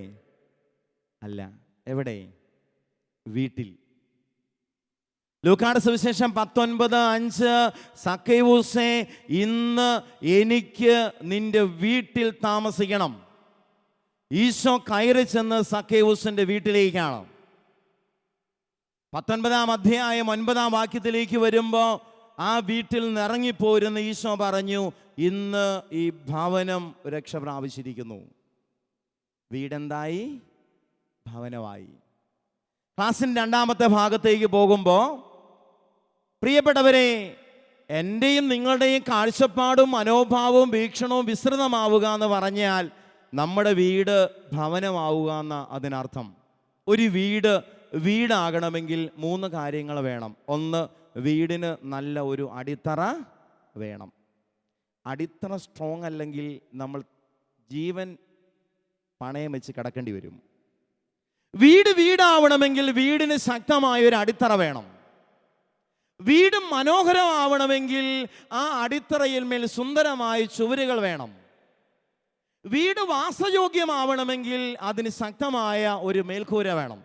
വീടാവാൻ 3 കാര്യങ്ങൾ: അടിത്തറ, ചുവരുകൾ, മേൽക്കൂര. ഇത് 3 ഉണ്ടെങ്കിലേ ഒരു വീടിനെ വീടെന്ന് വിളിക്കുള്ളൂ. വീട് ഭവനമാവണമെങ്കിൽ 3 കാര്യങ്ങൾ സംഭവിക്കണം. 1, അതിന് ശക്തമായ ഒരു അടിത്തറ വേണം. എന്താണ് ഭവനത്തിൻ്റെ അടിത്തറ? അതാണ് വിശ്വാസം. സ്വരം ഉയർത്തി പറഞ്ഞേ ഹല്ലേലൂയ. അഭിഷേകത്തോടെ hallelujah, hallelujah. വീട് ഭവനമാകണമെങ്കിൽ 1, അതിന് വിശ്വാസത്തിൻ്റെ അടിത്തറ ആവശ്യമാണ്. വിശ്വാസത്തിൻ്റെ അടിത്തറ ആവശ്യമാണ്. സഭാപ്രസംഗന്റെ പുസ്തകം 10-ാം അധ്യായം 18-ാമത്തെ തിരുവചനം: ഉടമസ്ഥൻ അശ്രദ്ധനായാൽ മേൽക്കൂര ഇടിഞ്ഞു വീഴും, അവൻ അലസനായാൽ പുര ചോരും. വലതുകരം ഒന്ന് ഉയർത്തി ഈ വചനം ഒന്ന് ഏറ്റു പറയാം. ഉടമസ്ഥൻ അശ്രദ്ധനായാൽ മേൽക്കൂര ഇടിഞ്ഞു വീഴും, അവൻ അലസനായാൽ പുര ചോരും. ഹല്ലേലൂയ. സ്വരമുയർത്തി ഹല്ലേലൂയ. അഭിഷേകത്തോടെ ഹല്ലേലൂയ. കരങ്ങൾ വീശി ഹല്ലേലൂയ. സന്തോഷത്തോടെ ഹല്ലേലൂയ. കൈതാത്തിടാം. പ്രിയപ്പെട്ടവരെ, ഉടമസ്ഥന്റെ അശ്രദ്ധ, അവൻ്റെ അലസത, അത് വീടിൻ്റെ മേൽക്കൂരയെ ഇടിച്ചു തകർക്കാനും ചോർന്നൊലിപ്പിക്കാനും കാരണമാവും. എന്താ ഈ വചനത്തിൻ്റെ അർത്ഥം? വീടിൻ്റെ അടിത്തറ രൂപപ്പെടുത്തുന്ന കാര്യത്തിൽ നമുക്ക് ഒരു ഉത്തരവാദിത്വ ബോധം ഉണ്ടാവണം. പ്രിയപ്പെട്ടവരെ, എന്താണ് ഒരു ഭവനത്തിൻ്റെ അടിത്തറയാകുന്ന വിശ്വാസം എന്ന് പറയുക? എന്താണ് വിശ്വാസം? ഞാൻ നിങ്ങളെ ഒരു ധീര വനിതയെ പരിചയപ്പെടുത്താം. 2-ാം നൂറ്റാണ്ടിൽ റോമിൽ ജീവിച്ചിരുന്ന ഒരു ധീര വനിത. ധീര വനിത എന്ന് വിളിക്കാൻ കാരണം എന്താണെന്നറിയാമോ? 7 മക്കളുടെ അമ്മയായിരുന്നു അവൾ. 7 അതിൽ കൂടുതൽ മക്കളുള്ളവർ കൈ പൊക്കിക്കേ. എത്ര ധീരതയുള്ളവർ ഇവിടെ ഉണ്ടെന്ന് കാണാൻ. 2 കൈ ഓങ്ങി. കൈ താത്തിടാം. സ്നേഹമുള്ളവരെ, ഇവളുടെ പേരാണ് വിശുദ്ധ ഫെലിച്ചിത്താസ്. കേൾക്കാൻ സുഖമില്ലാത്ത പേരാണ്. ഈ 7 മക്കളെ ഇവൾ ശരിയായ വിശ്വാസത്തിലും ശരിയായ സുഹൃതങ്ങളിലും വളർത്തി. എന്ന് വെച്ചാൽ ഈ അമ്മ 7 മക്കൾക്ക് നല്ല ഒരു അടിത്തറ കൊടുത്തു എന്നാണ് അതിനർത്ഥം. ഈ ഫെലിച്ചിത്താസിന്റെ ജീവചരിത്രത്തിൽ പറഞ്ഞു വെക്കുന്നത്, ഇവളുടെയും ആ കുടുംബത്തിൻ്റെയും ജീവിതം കണ്ട് റോമിൽ ധാരാളം അകത്തോലിക്ക കുടുംബങ്ങൾ കത്തോലിക്ക വിശ്വാസം സ്വീകരിച്ചു. ഇവരിറങ്ങി പ്രസംഗിച്ചതല്ല. ഇവരുടെ കുടുംബജീവിതം വലിയൊരു വിശ്വാസ പ്രഘോഷണമായിട്ട് റോമിൽ മാറി. അവിടുത്തെ രാജഭരണം, രാജാവ് ഈ അമ്മയും 7 മക്കളെയും വിളിച്ചിട്ട് പറഞ്ഞു, വിശ്വാസത്തിൽ നിന്ന് പിന്മാറണം. ഇവര് നിലയുറപ്പിച്ചു പറഞ്ഞു, ഇതിൽ നിന്ന് പിന്മാറി ഞങ്ങൾക്കൊരു ജീവിതമില്ല. രാജാവ് ഈ 8 പേരെയും വധിക്കാൻ ഉത്തരവിട്ടു. മൂത്ത 3 മക്കളെയും പട്ടിയെ പോലെ തല്ലിക്കൊന്നു. നടുക്കത്തെ ഒരു മകനെ മലയുടെ മണ്ടയിൽ നിന്ന് താഴോട്ട് തള്ളിയിട്ട് കൊന്നു. അവസാനത്തെ 3 മക്കളുടെ തല വെട്ടിക്കളഞ്ഞു. 4 മാസം കഴിഞ്ഞപ്പോൾ ഈ അമ്മയും അവർ വധിച്ചു. ഈ 7 മക്കളെയും കൊലക്കളത്തിലേക്ക് വിടുമ്പോൾ 7 മക്കളെയും നെഞ്ചോട് ചേർത്ത് പിടിച്ച് ഈ അമ്മ ഇങ്ങനെ ആവർത്തിച്ചു, മക്കളെ, ഈശോയും വിശുദ്ധരും സ്വർഗത്തിലിരുന്ന് നിങ്ങളെ നോക്കുന്നു. അതുകൊണ്ട് നിങ്ങൾ സ്വർഗത്തിലേക്ക് മാത്രം നോക്കിക്കൊള്ളുക. നിങ്ങളുടെ ആത്മരക്ഷയ്ക്ക് വേണ്ടി നന്നായി പൊരുതുക. നോക്കുക, ഒരമ്മ മരണത്തിലേക്ക് മക്കളെ പറഞ്ഞു വിടുകയാണ്. പ്രിയപ്പെട്ടവരെ, ഈ അമ്മയും 7 മക്കളുടെയും കുടുംബജീവിതത്തെക്കുറിച്ച് ആവിലായിലെ വിശുദ്ധ ത്രേസ്യ പറയുന്ന സുന്ദരമായൊരു ചിന്തയുണ്ട്. ത്രേസ്യ ഇങ്ങനെ പറഞ്ഞു വെച്ചു, ഈ അമ്മ തൻ്റെ 7 മക്കളെ വളർത്തിയതുപോലെ ഇന്ന് കുടുംബത്തിൽ മക്കളുടെ വിശ്വാസ ജീവിതത്തിന് അടിത്തറയിട്ടാൽ കത്തോലിക്ക കുടുംബങ്ങൾ ഒരു സ്വർഗമാവും. കത്തോലിക്ക കുടുംബങ്ങൾ ഒരു സ്വർഗമാകും. എങ്ങനെ ജീവിക്കണം എന്ന് ചിന്തിക്കുന്നതിനേക്കാൾ പ്രധാനപ്പെട്ടതാണ് എങ്ങനെ മരിക്കണം എന്ന് ചിന്തിക്കുന്നത്. സ്വരം ഉയർത്തി പറഞ്ഞേ ഹല്ലേലൂയ. അഭിഷേകത്തോടെ പറഞ്ഞേ ഹല്ലേലൂയ. സന്തോഷത്തോടെ പറഞ്ഞേ ഹല്ലേലൂയ. ഈശോയുടെ സ്നേഹമുള്ളവരെ, ലിബിയയിൽ 21 ക്രിസ്ത്യാനികളുടെ തല പോയി എന്ന് കേട്ടപ്പോൾ വിശ്വാസത്തിന് ഒരു വെല്ലുവിളി നേരിടാത്ത ഞാനും നിങ്ങളും എന്ത് ചിന്തിച്ചു? പ്രിയപ്പെട്ടവരെ, ഇന്ന് ജീവിക്കാൻ വേണ്ടി വിശ്വസിക്കുന്നവരുടെ എണ്ണം കൂടുന്നു, വിശ്വസിക്കാൻ വേണ്ടി ജീവിക്കുന്നവരുടെ എണ്ണം കുറയുന്നു. ഇതിന് കാരണം കുടുംബത്തിൽ വിശ്വാസത്തിൻ്റെ അടിത്തറ രൂപപ്പെടുത്തുന്നതിൽ മാതാപിതാക്കളാകുന്ന നമുക്ക് നേരിടുന്ന പരാജയമാണ്. പ്രിയപ്പെട്ടവരെ, കത്തോലിക്ക സഭയ്ക്ക് വേണ്ടത് വിശ്വസിക്കാൻ വേണ്ടി ജീവിക്കുന്നവരെയാണ്, ജീവിക്കാൻ വേണ്ടി വിശ്വസിക്കുന്നവരെയല്ല. വിശ്വാസത്തിന് പ്രതിസന്ധികൾ നേരിടുമ്പോൾ അതിനൊരു കുടുംബം കൊടുക്കേണ്ട മറുപടിയാണ് ശിരസ് കൊടുത്ത് പ്രതികരിക്കുക. വിശ്വാസം എന്ന് പറയുന്നത് അത് കീഴടങ്ങലല്ല, അത് കീഴ്പ്പെടലല്ല, മറിച്ച് അത് കീഴടക്കലാണെന്നുള്ള ബോധ്യം നമ്മുടെ കുഞ്ഞുങ്ങളിലേക്ക് കൊടുക്കാൻ ഈ കാലഘട്ടത്തിൽ നമുക്കാവണം. പ്രിയപ്പെട്ടവരെ, കത്തോലിക്ക സഭയുടെ മതബോധന ഗ്രന്ഥം 166 ഖണ്ഡിക വിശ്വാസത്തിൽ നൽകുന്ന സുന്ദരമായ ഒരു വ്യാഖ്യാനമുണ്ട്. ദൈവത്തിൻ്റെ വിളിക്ക് ഒരു മനുഷ്യൻ അവൻ്റെ ജീവിതം കൊണ്ട് നൽകേണ്ട മറുപടിയാണ് വിശ്വാസം. സ്വരം ഉയർത്തി പറഞ്ഞേ ഹല്ലേലൂയ. സന്തോഷത്തോടെ ഹല്ലേലൂയ. വിശുദ്ധ ഗ്രന്ഥത്തിലെ 73 പുസ്തകം എടുത്ത് നിങ്ങൾ വായിക്കുക. അബ്രഹാം മുതൽ പരിശുദ്ധ കത്തോലിക്ക സഭ ആരെയെല്ലാം വിശ്വാസികളെന്ന് വിളിക്കുന്നുണ്ടോ അവരുടെ വിശ്വാസത്തോട് കൂട്ടിച്ചേർത്ത് വായിക്കേണ്ട ഒരു വ്യാഖ്യാനമാണ് ദൈവത്തിൻ്റെ വിളിക്ക് അവർ ജീവിതം കൊണ്ട് കൊടുത്ത പ്രത്യുത്തരമാണ് വിശ്വാസം. എൻ്റെയും നിങ്ങളുടെ കുടുംബജീവിതം അത് ദൈവത്തിൻ്റെ വിളിയാണ്. ഈ കുടുംബജീവിതം എന്നത് ദൈവത്തിൻ്റെ വിളിക്ക് ഞാനും നിങ്ങളും ജീവിതം കൊണ്ട് കൊടുക്കേണ്ട മറുപടിയാണ്. നിങ്ങളൊരു വിശുദ്ധ തെക്കളായെ കുറിച്ച് കേട്ടിട്ടുണ്ടോ? സഭയിലെ ആദ്യത്തെ വനിതാ രക്തസാക്ഷിയാണ്. ആദ്യത്തെ വനിതാ രക്തസാക്ഷി AD 45 ജീവിച്ചിരുന്നയാളാണ്. വിശ്വാസത്തിൽ നിലനിൽക്കണമെന്നുള്ള അപ്പസ്തോലന്മാരുടെ ശക്തമായ പ്രബോധനം, നിരവധി പീഡനങ്ങളിലൂടെ ദൈവരാജ്യം നേടണമെന്നുള്ള ശക്തമായ ചിന്ത മനസ്സിൽ കയറി മുറ്റിയപ്പോൾ അതിനുവേണ്ടി ജീവിതം മാറ്റിവെച്ച ഒരു ധീര വനിതയാണ് തെക്കള. വിശ്വാസത്തിൻ്റെ ആവേശം മനസ്സിൽ നിറഞ്ഞപ്പോൾ ക്രിസ്തുവിനെ പ്രഘോഷിക്കാനുള്ള ചൈതന്യം കൊണ്ട് കുതിരപ്പുറത്ത് തെക്കള യാത്ര ചെയ്യുമ്പോൾ ശത്രു സൈന്യം ഇവളെ വകവരുത്താൻ പുറകെ വരികയാണ്. ഇവള് വേഗത്തിൽ കുതിരയെ ഓടിച്ച് മുമ്പോട്ട് പോയി. ഒരു തുരുത്തിനകത്ത് അകപ്പെട്ടു. 3 വശവും മലകളാണ്, പുറകിൽ ശത്രു സൈന്യമാണ്. സ്നേഹമുള്ളവരെ, 3 വശവും മല ചുറ്റപ്പെട്ടിട്ടും തെക്കള പിന്തിരിഞ്ഞോടിയില്ല.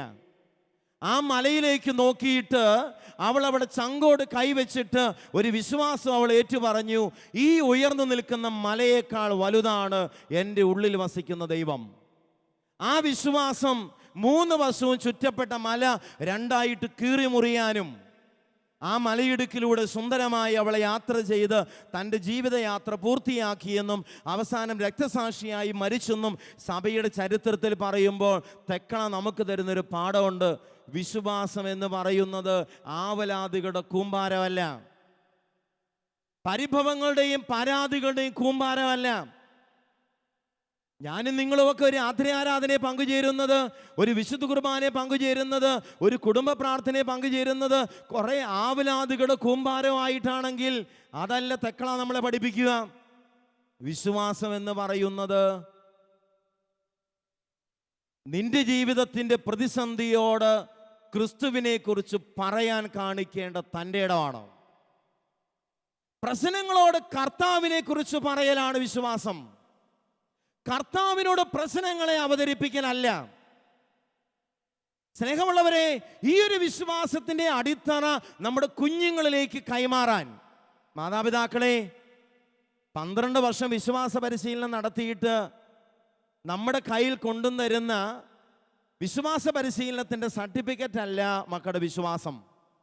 ഞാൻ മാതാപിതാക്കളോട് പലപ്പോഴും പറയാറുണ്ട്, നമ്മളെ പേടിച്ച് മക്കൾ 12 വർഷം വിശ്വാസ പരിശീലനത്തിൽ ഓടുന്നത് വിശ്വാസം എന്ന് വിളിക്കാൻ പറ്റില്ല. നമ്മുടെ കൈകളിൽ നിന്ന് മക്കൾ സ്വതന്ത്രരാവട്ടെ, അവരുടെ ഒരു ലോകത്തിൽ ചെല്ലട്ടെ, അവരുടെ ഒരു പശ്ചാത്തലത്തിൽ എത്തട്ടെ. അവിടെ വിശ്വാസത്തിന് വേണ്ടി അവർ കൊടുക്കുന്ന വില, അതിനെ വിശ്വാസം എന്ന് വിളിക്കാം. ഇവിടെ ഇരിക്കുന്ന എത്ര അപ്പനും അമ്മയ്ക്കും ചങ്കത്ത് കൈവച്ച് തൻ്റെ ഇടത്തോടെ പറയാൻ പറ്റും? കത്തോലിക്ക വിശ്വാസത്തിൻ്റെ അനന്യത ജീവിതത്തിൻ്റെ അവസാന ശ്വാസം വരെ കാത്തു സൂക്ഷിക്കാൻ മാത്രം എൻ്റെ മക്കൾ പ്രാപ്തരാണെന്ന് നമുക്ക് വിശ്വസിക്കാൻ പറ്റുമ്പോഴാണ് പ്രിയപ്പെട്ടവരെ അവർ വിശ്വാസത്തിലേക്ക് വളർന്നു എന്ന് പറയാൻ പറ്റുക. സ്വരം ഉയർത്തി പറഞ്ഞേ ഹല്ലേലൂയ. അഭിഷേകത്തോടെ പറഞ്ഞേ ഹല്ലേലൂയ. സന്തോഷത്തോടെ പറഞ്ഞേ ഹല്ലേലൂയ. സ്നേഹമുള്ളവരെ, ഒരിക്കലും സംഭവം, 3-ാം ക്ലാസ്സിൽ പഠിക്കുന്ന 7 വയസ്സുകാരി പെങ്കൊച്ചിന് ഭയങ്കര ചങ്കിന് വേദന. ടീച്ചേഴ്സ് അടുത്തൊരു കമ്മ്യൂണിറ്റി ഹെൽത്ത് സെൻ്ററിൽ കൊണ്ടുപോയി. അവിടുത്തെ ലേഡി ഡോക്ടർ നന്നായിട്ട് പരിശോധിച്ചോ മനസ്സിലായി 7 വയസ്സുകാരുടെ കഴുത്തിൽ ഒരു താലി. മാതാപിതാക്കൾ വിവരം അറിയിച്ചു. അപ്പനും അമ്മയും കൂടെ കാറയിൽ നേരെ ഹോസ്പിറ്റലിലേക്ക് വന്നു. അപ്പനടുത്ത് മുഷ്ടി ചുരുട്ടി നിൽക്കുന്നു. അമ്മ കൊച്ചിൻ്റെ കാലെ തലയടിച്ച് കിടന്ന് കാറുന്നു. എടി, നിന്നെ ആരാടി വഞ്ചിച്ചത്, നശിപ്പിച്ചത്, ചതിച്ചില്ലേ? വളരെ കൂളായിട്ട് അവൾ കട്ടിലേ കിടന്നുകൊണ്ട് പറഞ്ഞു, മമ്മി ടെൻഷൻ അടിക്കാനൊന്നുമില്ല, എൻ്റെ മനസ്സിൽ അവൻ മാത്രമേ ഉള്ളൂ. ആരാ? 5-ാം ക്ലാസ്സിൽ പഠിക്കുന്ന വേറൊരുത്തൻ്റെ പേര് പറഞ്ഞു. അത് 9 വയസ്സുകാരൻ ചെയ്തതാണ്. അവനെ കണ്ടിട്ടുള്ളെന്ന് പറഞ്ഞ് പഞ്ചായത്ത് മെമ്പറേയും കൂട്ടി അപ്പൻ കാറേ കയറി നേരെ 12-ാം വാർഡിൽ 236-ാം നമ്പർ വീടിനെ അന്വേഷിച്ച് ചെന്നപ്പോൾ ഈ മനുഷ്യൻ്റെ വീട്ടിൽ പണ്ട് വേലയ്ക്ക് നിന്ന ഒരുത്തൻ്റെ മകനാണ് ഈ വൃത്തികേട് കാണിച്ചേ. ഈ മനുഷ്യൻ കയറി അദ്ദേഹത്തിൻ്റെ കൊങ്ങായിക്ക് പിടിച്ചു. അവൻ കാറി നിലവിളിച്ച് മകനെ വിളിച്ചു. മകനോട് കാര്യം ചോദിച്ചു. അവൻ പറഞ്ഞു, ഞാൻ ചുമ്മാ ഒരു തമാശ കാണിച്ചതാണ്, അഴിക്കാൻ ഉദ്ദേശിച്ചിട്ടില്ല, മര്യാദയ്ക്ക് നീ നാളെ അഴിച്ചോണം, ഇല്ലേ നമ്മുടെ ആരോഗ്യം പോവും, നമ്മളെ ഇവൻ കൊല്ലും. അവൻ പറഞ്ഞു, നാളെ ഞാൻ അഴിക്കാം, പക്ഷേ നാളെ വൈകിട്ട് നിങ്ങൾ എൻ്റെ ശവം കാണുകയുള്ളൂ. ഇത് 9 വയസ്സുകാരൻ്റെ മറുപടിയാണ്. ഇവൻ്റെ അപ്പൻ അവിടെ ഒന്ന് ചോദിച്ചു, എവിടെ നിന്നാടാ താലി കിട്ടിയേ? അടുക്കളയിൽ നിന്ന് കരഞ്ഞുകൊണ്ടുവന്ന അമ്മ 2 കൈ നെഞ്ചോടെ ചേർത്ത് പിടിച്ച് പറഞ്ഞു, ചേട്ടാ പറയാൻ പേടിയായിട്ടാ, 15 ദിവസമായിട്ട് എൻ്റെ താലി കാണാനില്ലായിരുന്നെന്ന്. തപ്പി നോക്കിക്കോ ഉണ്ടോന്ന്. ഇടയ്ക്കൊക്കെ തപ്പണം. സ്നേഹമുള്ളവരെ, വിശ്വാസത്തിന് കൊടുക്കേണ്ട വില, കുടുംബത്തിൽ മക്കളുടെ വിശ്വാസത്തിന് അടിത്തറയിടാനുള്ള ഉടമസ്ഥ അവകാശം മാതാപിതാക്കൾക്കുണ്ടെന്നൊരു ബോധ്യം.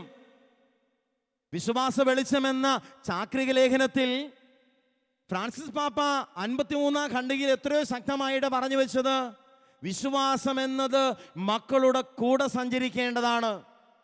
അപ്പൻ്റെയും അമ്മയുടെയും സ്നേഹത്തിൽ നിന്നാണ് മക്കൾ വിശ്വാസം എന്താണെന്ന് കുടുംബത്തിൽ പഠിക്കേണ്ടത്. പ്രിയപ്പെട്ടവരെ, തിരിച്ചറിയുക, നമ്മുടെ കുടുംബത്തിൽ കറയില്ലാതെ വിശ്വാസം കൈമാറിയ ഏറ്റവും പ്രധാനപ്പെട്ട മേഖലയാണ് നമ്മുടെ കുടുംബ പ്രാർത്ഥന.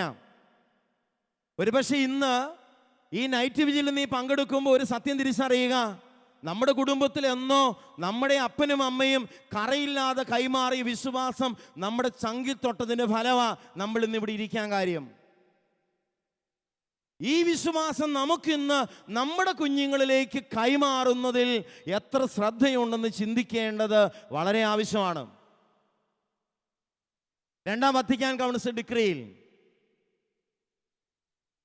അൽമായ പ്രേക്ഷിതത്തെക്കുറിച്ചുള്ള ഡിക്രിയിൽ 11-ാം ഖണ്ഡികയിൽ ഇങ്ങനെ പറയുകയാണ്, ക്രിസ്തീയ ഭാര്യ ഭർത്താക്കന്മാർ തങ്ങളുടെ സന്താനങ്ങൾക്കും തങ്ങൾക്ക് തന്നെയും കുടുംബത്തിലെ മറ്റംഗങ്ങൾക്കും വിശ്വാസത്തിന് സാക്ഷികളും പ്രസാദപരത്തിൻ്റെ സഹപ്രവർത്തകരും ആയിരിക്കണം.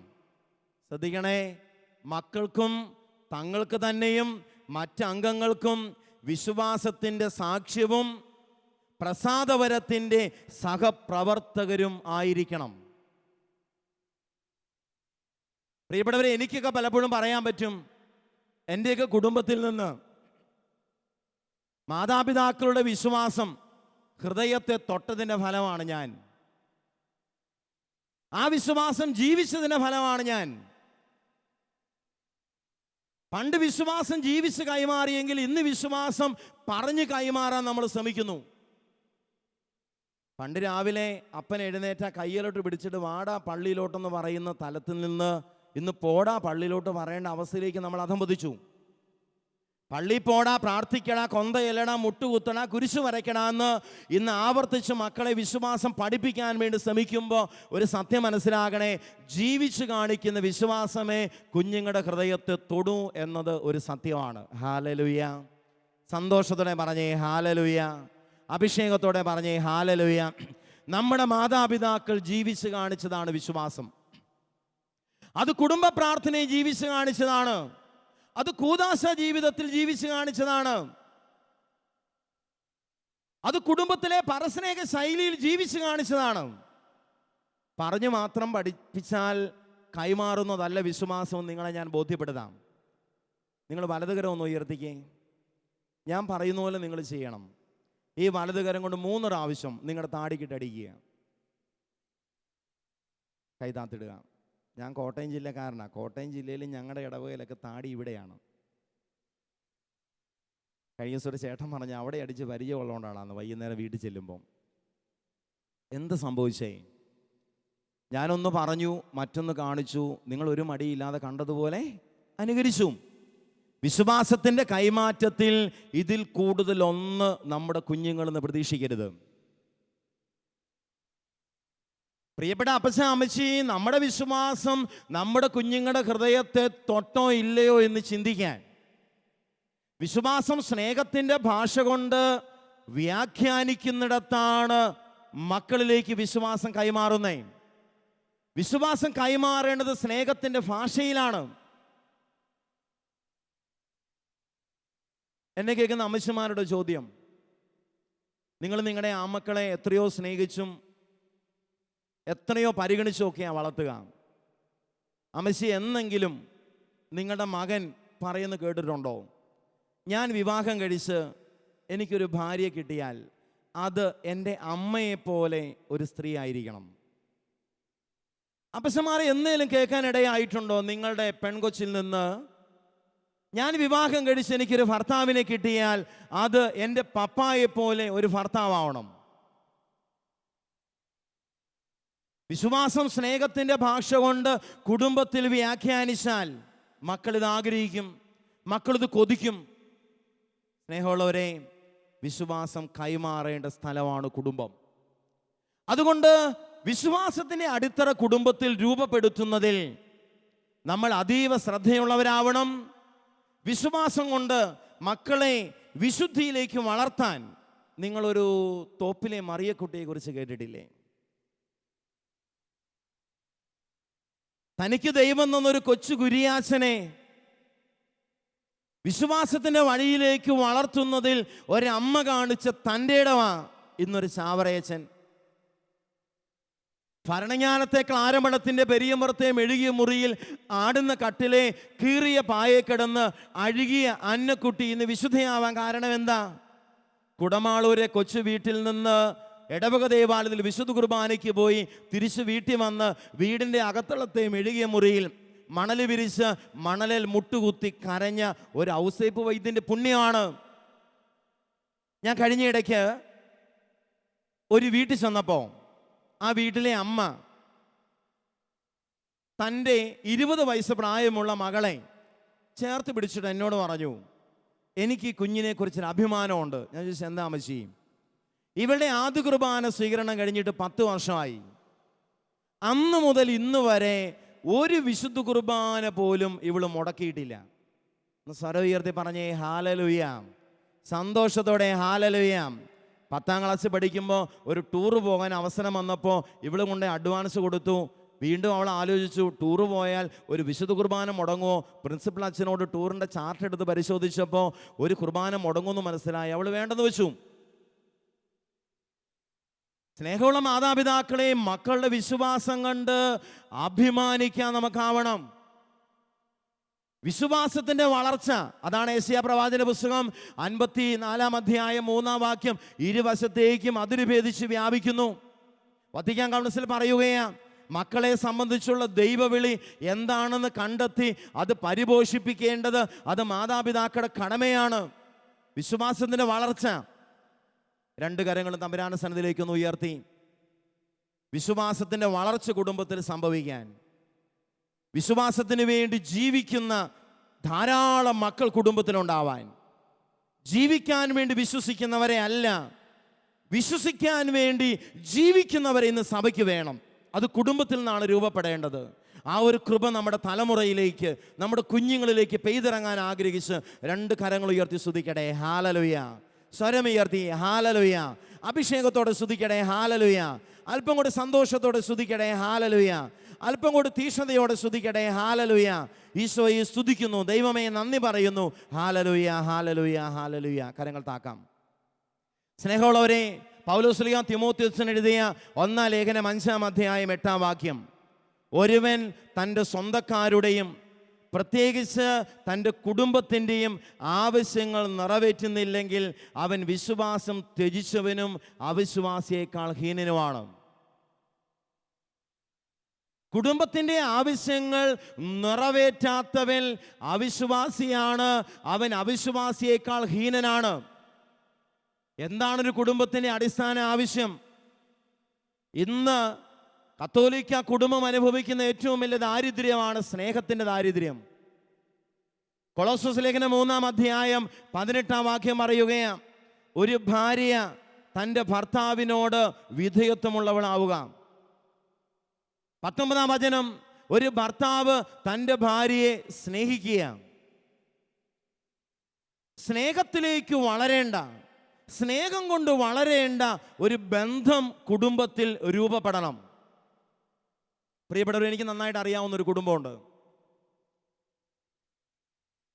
ആ വീട്ടിലെ ഭാര്യയും ഭർത്താവും അവരുടെ കുടുംബജീവിതം ഒരു 7-8 വർഷം കുഴപ്പമില്ലാതെ മുമ്പോട്ട് പോയി. പിന്നെ അല്പസ്വല്പം അസ്വസ്ഥതകളും പ്രശ്നങ്ങളും ആ കുടുംബത്തിൽ വന്നു. 3 പെമ്മക്കളുണ്ട്. ഈ പെമ്മക്കളെയും ഭാര്യ ഉപേക്ഷിച്ച് ഭർത്താവ് വീട്ടിൽ നിന്ന് ഇറങ്ങിപ്പോയി. വേറെ വാടക വീടെടുത്ത് താമസിച്ചു. ലോകത്തിൻ്റെ വഴികളും പാപത്തിൻ്റെ സ്വാധീനങ്ങളും ഈ മനുഷ്യനെ പിടികൂടി. ഒരു സെക്സ് റാക്കറ്റിൽ അകപ്പെട്ട് ആന്ധ്ര, തമിഴ്നാട്, കർണാടക ദേശത്തിലൂടെ എല്ലാം തൻ്റെ ബിസിനസ് വ്യാപിപ്പിച്ചു. നീണ്ട 13 വർഷം തൻ്റെ ഭർത്താവിൻ്റെ തിരിച്ചുവരവിന് വേണ്ടി കണ്ണിൽ എണ്ണയൊഴിച്ച് കാത്തിരുന്ന ഒരു സ്ത്രീ. എനിക്ക് നന്നായിട്ട് അറിയാവുന്ന ഒരു കുടുംബമാണ്. 13 വർഷത്തെ കാത്തിരിപ്പ്, ധാരാളം പ്രതിസന്ധികൾ അവൾ അതിജീവിച്ചു. അവസാനം കോട്ടയം മെഡിക്കൽ കോളേജിൽ നിന്ന് ഇടവികാരിച്ചിന് ഫോൺ കോൾ വന്നു. വളരെ ഗുരുതരമായ രോഗം പിടിപെട്ട് ബേബിസൺ ഹോസ്പിറ്റലിലുണ്ട്, ചെന്നാൽ കാണാൻ കൊണ്ടുപോരാം. ഇവളുടെ ജോലി തേയിലയുടെ കൊളുന്നു നുള്ളുന്ന ജോലിയാണ്. ഇവളൊരു കൂട്ടുകാരെയും കൂട്ടി മെഡിക്കൽ കോളേജ് ചെന്നു. ഡോക്ടറെ കണ്ടു. ഡോക്ടർ പറഞ്ഞ് വെന്റിലേറ്ററിൽ കിടക്കുന്നു, ഏത് സമയം ഡെഡ് ബോഡി തിരിച്ച് തന്നു വിടാം. മൊബൈൽ മോർച്ചർ നിർബന്ധമാണ്, തന്നാൽ അന്ന് തന്നെ അടക്കണം. ഒരു രാത്രി മുഴുവൻ വെന്റിലേറ്ററിൽ കിടക്കുന്ന ബേബിസിൻ്റെ കാലെ കെട്ടിപ്പിടിച്ച് കരഞ്ഞ ഒരു ഭാര്യ. പിറ്റേ ദിവസം രാവിലെ ഡോക്ടർ ഫയലും അടക്കി. അവൾ നിലവിളിച്ച് കാറി. ആ കാറിച്ചയ്ക്ക് ദൈവം കൊടുത്ത ഉത്തരവാണ് ഇന്നും ജീവിക്കുന്ന ബേബിച്ചൻ. സ്നേഹം കൊണ്ട് അവൾ നേടിയെടുത്തതാണ്. തേയിലയുടെ കൊളുന്നു ഉള്ളിൽ കിട്ടുന്ന പൈസ ചേർത്ത് വെച്ച് ഈ മനുഷ്യന് മരുന്നും പോഷകാഹാരവും മേടിച്ചു കൊടുത്ത് സുഖപ്പെടുത്തിയ ഒരു ദാമ്പത്തിക ജീവിതത്തിൻ്റെ ചിത്രം. പ്രിയപ്പെട്ടവരെ, കുരിശിൽ ക്രിസ്തു കാണിച്ച ആ സ്നേഹം അക്ഷരാർത്ഥത്തിൽ നമ്മുടെ കുടുംബത്തിൽ, നമ്മുടെ ദാമ്പത്തിക ബന്ധത്തിൽ, മക്കളോടുള്ള ബന്ധത്തിൽ ഇന്ന് അന്വർത്ഥമാവേണ്ടത് കാലഘട്ടത്തിൻ്റെ ആവശ്യമാണ്. അതുകൊണ്ട് സ്നേഹമുള്ളവരെ, ചില കുടുംബത്തിൽ കാണാറുണ്ട്, കുടുംബ പ്രശ്നമൊക്കെ തീർക്കാൻ ചെല്ലുമ്പം 10 കാശിന് പ്രയോജനമില്ലെന്ന് പറയുന്ന ദമ്പതികളെ. പരസ്പരം പറയുക, 10 പൈസയ്ക്ക് പ്രയോജനമില്ല, ഒരു നന്മയും കണ്ടെത്താൻ പറ്റുന്നില്ല, ഒരു വിശുദ്ധിയും കണ്ടെത്താൻ പറ്റുന്നില്ല. സ്നേഹം കൊണ്ട് വളരാത്ത മനോഭാവങ്ങൾ, കാഴ്ചപ്പാടുകൾ. നിങ്ങൾക്കറിയുമോ, ഏത് ചത്ത് കിടക്കുന്ന ക്ലോക്കും ദിവസം 2 പ്രാവശ്യം കൃത്യസമയം കാണിക്കും. ഏത് ചത്ത് കിടക്കുന്ന ക്ലോക്കിനും 2 കൃത്യസമയമുണ്ട് ദിവസം. അതുകൊണ്ട് ജീവിത പങ്കാളിയിലേക്ക് സ്നേഹത്തിലൂടെ വളരേണ്ട, സ്നേഹം കൊണ്ട് വീണ്ടെടുക്കേണ്ട ഒരു ജീവിത ശൈലി നീ പുലർത്തണം. പ്രിയപ്പെട്ടവരെ, കൊളോസ്സോസ് ലേഖനം 3-ാം അധ്യായം 12-ാം വാക്യത്തിൽ ഒരു കുടുംബത്തിൽ പുലരേണ്ട സ്നേഹത്തിന്റെ 5 മുഖങ്ങൾ: കാരുണ്യം, ദയ, വിനയം, സൗമ്യത, ക്ഷമ. ഇത് കുടുംബത്തിൽ പുലരേണ്ട സ്നേഹത്തിന്റെ 5 മുഖങ്ങളാണ്. നീ ഒരു കരുണയുടെ മനുഷ്യനാവുക, ദയയുടെ മനുഷ്യനാവുക, വിനയത്തിന്റെ മനുഷ്യനാവുക, ക്ഷമയുടെ മനുഷ്യനാവുക, സൗമ്യതയുടെ മനുഷ്യനാവുക. ഫ്രാൻസിസ് പാപ്പ ദൈവ കരുണയുടെ വർഷം പ്രഖ്യാപിച്ചിരിക്കുന്നു. ഈ ദൈവ കരുണ നമ്മുടെ കുടുംബത്തിൽ സ്നേഹത്തിന്റെ കാരുണ്യമായി, വറ്റാത്ത കാരുണ്യത്തിന്റെ ഉറവയായി രൂപപ്പെടേണ്ടത് കാലഘട്ടത്തിന്റെ ആവശ്യമാണ്. ഈ സെക്ഷന്റെ അവസാന ഭാഗത്തേക്ക് വരുമ്പോൾ, സ്നേഹമുള്ളവരെ, വിശ്വാസം സ്നേഹത്തിന്റെ ഭാഷ കൊണ്ട് വ്യാഖ്യാനിക്കുന്നിടത്ത് ദൈവം നൽകുന്ന മഹത്വമാണ് വിശുദ്ധി. വിശുദ്ധ മരിയ ഗൊരേത്തി അവൾ പറഞ്ഞു വെച്ചു, ഞങ്ങൾ ആരാകണമെന്ന് ഞങ്ങളുടെ അമ്മ ആഗ്രഹിച്ചോ അതുപോലെ ഞങ്ങളുടെ അമ്മ ജീവിച്ചു. പ്രിയപ്പെട്ട അമ്മച്ചിമാരെ, അപ്പച്ചന്മാരെ, നമ്മുടെ കുഞ്ഞുങ്ങൾ ആരാകണമെന്നാണോ നമ്മൾ ആഗ്രഹിക്കുന്നത്, അതാണ് നമ്മുടെ ഇന്നത്തെ ജീവിതം. മരിയ ഗൊരേത്തിയുടെ അമ്മ പറഞ്ഞു, മോളെ, ജീവിതത്തിന്റെ വിശുദ്ധി കളങ്കപ്പെടാതിരിക്കാൻ 3 നന്മ നിറഞ്ഞ മറിയമേ നീ എന്നും ചെല്ലണം. അവൾ കൃത്യമായിട്ട് ചൊല്ലി ആ വിശുദ്ധിക്ക് വേണ്ടി അവളെ പടപൊരുതി. ഒരു ദിവസം പ്രാർത്ഥന കഴിഞ്ഞപ്പോൾ കഥകയിൽ ആരോ മുട്ടി. അവൾ കഥക തുറന്നു. കടാരയായിട്ട് കയറി വന്ന് അലക്സാണ്ട്രോ. മരിയ ഗൊരേത്തി അലക്സാണ്ട്രോയുടെ കടാരെ കയറി പിടിച്ചിട്ട് പറഞ്ഞു, എടാ അലക്സാണ്ട്രോ, നീ എന്നെ കൊന്ന് പാപം ചെയ്താൽ നരകത്തിൽ പോവും, നീ നരകത്തിൽ പോവും. അവന്റെ കാമഭ്രാന്ത് അടങ്ങിയില്ല. അവൻ ആഞ്ഞാഞ്ഞ് കുത്തി. 2 കൈയും ചേർത്ത് പിടിച്ചിട്ട് ആ ചങ്കിന്ന് ഒഴുകുന്ന ചോരയൊന്ന് പിടിച്ചു നിർത്താൻ അവൾ ശ്രമിച്ചു. കഴിഞ്ഞ ദിവസം ഒരു വീഡിയോ ഫിലിം കണ്ടപ്പോൾ എൻ്റെ ശ്രദ്ധയിൽപ്പെട്ടതാ. മരിയ ഗൊരേത്തി ആ സമയത്ത് ധരിച്ചിരുന്ന വസ്ത്രം അവളുടെ മുട്ടിന് അല്പം താഴെ നിൽക്കുന്ന ഒരു ഒറ്റയുടുപ്പാണ്. അവൾ ഈ കുത്തു കിട്ടുന്നതിനിടയ്ക്ക് അറിയാതെ ഒരു പ്രാവശ്യം അവളുടെ ആ ഒറ്റയുടുപ്പ് മുട്ടിന് മുകളിലേക്ക് കയറി വന്നു. എന്ത് ചെയ്തെന്നറിയാമോ? അവൾ കുത്തിയിരുന്നിട്ട് ആ കൈകൊണ്ട് ആ ഒറ്റയുടുപ്പ് കാലിൻ്റെ കണങ്കാല് വരെ മൂടി പിടിക്കുന്ന ഒരു സുന്ദരമായ ചിത്രം. അമ്മ വിശുദ്ധിയിലേക്ക് വളരാൻ പ്രേരിപ്പിച്ചപ്പോൾ ആ വിശുദ്ധി സ്വന്തമാക്കിയതിൻ്റെ വലിയൊരു ഫലമാണ് മരിയ ഗൊരേത്തി. വിശുദ്ധ കൊത്തനേസ്യ, മാതാപിതാക്കൾ വിശുദ്ധരുടെ പദവിയിലേക്ക് ഉയരുകയാണ്. സ്നേഹമുള്ളവരെ, വിശുദ്ധ GNA കുറിച്ച് നമ്മൾ കേട്ടിട്ടില്ലേ? GNAയുടെ ആങ്ങള പറഞ്ഞു, നിനക്ക് കത്തോലിക്ക സഭയ്ക്ക് വേണ്ടി ചെയ്യാൻ പറ്റുന്ന ഏറ്റവും വലിയ ധീരത വിവാഹം കഴിച്ച് കത്തോലിക്ക സഭയ്ക്ക് വേണ്ടി ധീരരായ മക്കൾക്ക് ജന്മം കൊടുക്കുക. വിശ്വാസത്തിന് വേണ്ടി ജീവിക്കാൻ ധീരതയുള്ള മക്കൾക്ക് ജന്മം കൊടുത്തു വിശുദ്ധ GNA. അവൾ വിശുദ്ധയായി. പ്രിയപ്പെട്ടവരെ, കഴിഞ്ഞ നവംബർ 23-ാം തീയതി വത്തിക്കാനിൽ നിന്ന് ഫ്രാൻസിസ് പാപ്പ ഭാരതത്തിലേക്കും കേരളത്തിലേക്കും നോക്കി വിളിച്ചു പറഞ്ഞില്ലേ, കേരളത്തിൻ്റെ മണ്ണ് വിശുദ്ധി വിളയുന്ന മണ്ണാണ്. ഭാരതത്തിൻ്റെ മണ്ണ് വിശുദ്ധി വിളയുന്ന മണ്ണാണ്. നിന്റെ കുടുംബം വിശുദ്ധി വിളയുന്ന മണ്ണാവണം. വിശുദ്ധർ വളരേണ്ട സ്ഥലമാവണം. കുടുംബത്തിൽ ആത്മരക്ഷയ്ക്ക് വേണ്ടി അധ്വാനിക്കാനുള്ള കരുത്ത് നിനക്കുണ്ടാവണം. ആ ഒരു കൃപയ്ക്ക് വേണ്ടി ഈ രാത്രിയുടെ യാമങ്ങളിൽ നമുക്ക് ഹൃദയം നൊന്ന് പ്രാർത്ഥിക്കാം. നമ്മുടെ കുടുംബങ്ങൾ വിശ്വാസത്തിന് കുടുംബങ്ങളാകാൻ, അത് സ്നേഹത്തിൻ്റെ കുടുംബങ്ങളാകാൻ, അത് വിശുദ്ധി വിളിച്ചു പറയുന്ന കുടുംബങ്ങളാകാൻ ആഗ്രഹിക്കാം. നമുക്ക് എഴുന്നേറ്റ് നിൽക്കാം. ഒരു നിമിഷം കണ്ണുകളടച്ച് 2 കരങ്ങൾ ഹൃദയത്തോടൊന്ന് ചേർത്ത് പിടിച്ചേ. വിശുദ്ധ സെബസ്ത്യാനോസ് ഇങ്ങനെ പറഞ്ഞു വെച്ചു,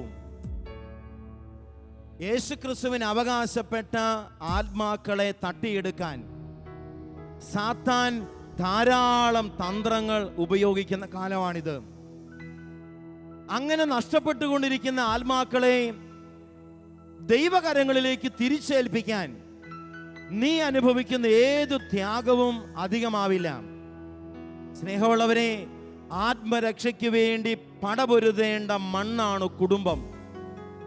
നീ നിന്റെ ജീവിത പങ്കാളിയുടെ ആത്മരക്ഷയ്ക്ക് വേണ്ടി നെഞ്ചുരുകണം. നിന്റെ മക്കളുടെ ആത്മരക്ഷയ്ക്ക് വേണ്ടി നെഹമ്യാ പ്രവാചകനെ പോലെ കുത്തിയിരുന്ന് കരയാനുള്ള കരുത്ത് ഈ കാലഘട്ടത്തിൽ നമ്മുടെ കുടുംബത്തിനുണ്ടാവണം. നമ്മുടെ തലമുറയുടെ ആത്മരക്ഷയ്ക്ക് വേണ്ടി ചങ്കുരുകി കരയാനുള്ള അഭിഷേകം ഈ കാലഘട്ടത്തിൽ നമ്മുടെ കുടുംബത്തിന് ആവശ്യമാവണം. ആ ഒരു ബോധ്യത്തോടെ കരങ്ങൾ നെഞ്ചോട് ചേർത്ത് പിടിച്ച് ഹൃദയം ഉരുകി ഉള്ളുരുകി ഒന്ന് സ്തുതിച്ച് പ്രാർത്ഥിക്കട്ടെ. ഹല്ലേലൂയ. എല്ലാവരും സ്തുതിക്കട്ടെ. ഹല്ലേലൂയ. അഭിഷേകത്തോട് സ്തുതിച്ച് ആരാധിക്കട്ടെ. ഹല്ലേലൂയ. ഉള്ളിന്റെ ഉള്ളിൽ നിന്ന് ദൈവസ്തുതി ഉയരട്ടെ. ഹൃദയത്തിൽ നിന്ന് ദൈവസ്തുതി ഉയരട്ടെ. ദൈവമേ, എന്റെ കുടുംബത്തിൽ വിശ്വാസത്തിന്റെ കരുത്ത് തരണമേ. വിശ്വാസത്തിന് വേണ്ടി ജീവിക്കാനുള്ള അഭിഷേകം നൽകണമേ. വിശ്വാസത്തിന് വേണ്ടി തല കൊടുക്കാനുള്ള കരുത്ത് തരണമേ. സ്നേഹം കൊടുത്ത് കുടുംബത്തെ വീണ്ടെടുക്കാനുള്ള അഭിഷേകം നൽകണമേ. കുടുംബത്തിൽ വിശുദ്ധരെ രൂപപ്പെടുത്താനുള്ള കാലഘട്ടത്തിന്റെ കൃപ ഞങ്ങളുടെ ജീവിതത്തിലേക്ക് ഒഴുക്കണമേ. ദൈവവിളിയിലേക്ക് ഞങ്ങളുടെ കുഞ്ഞുങ്ങളെ വളർത്താനുള്ള അഭിഷേകം ഞങ്ങൾക്ക് തരണമേ. ഈരടിയോട് ചേർന്ന് പാടി പ്രാർത്ഥിക്കട്ടെ.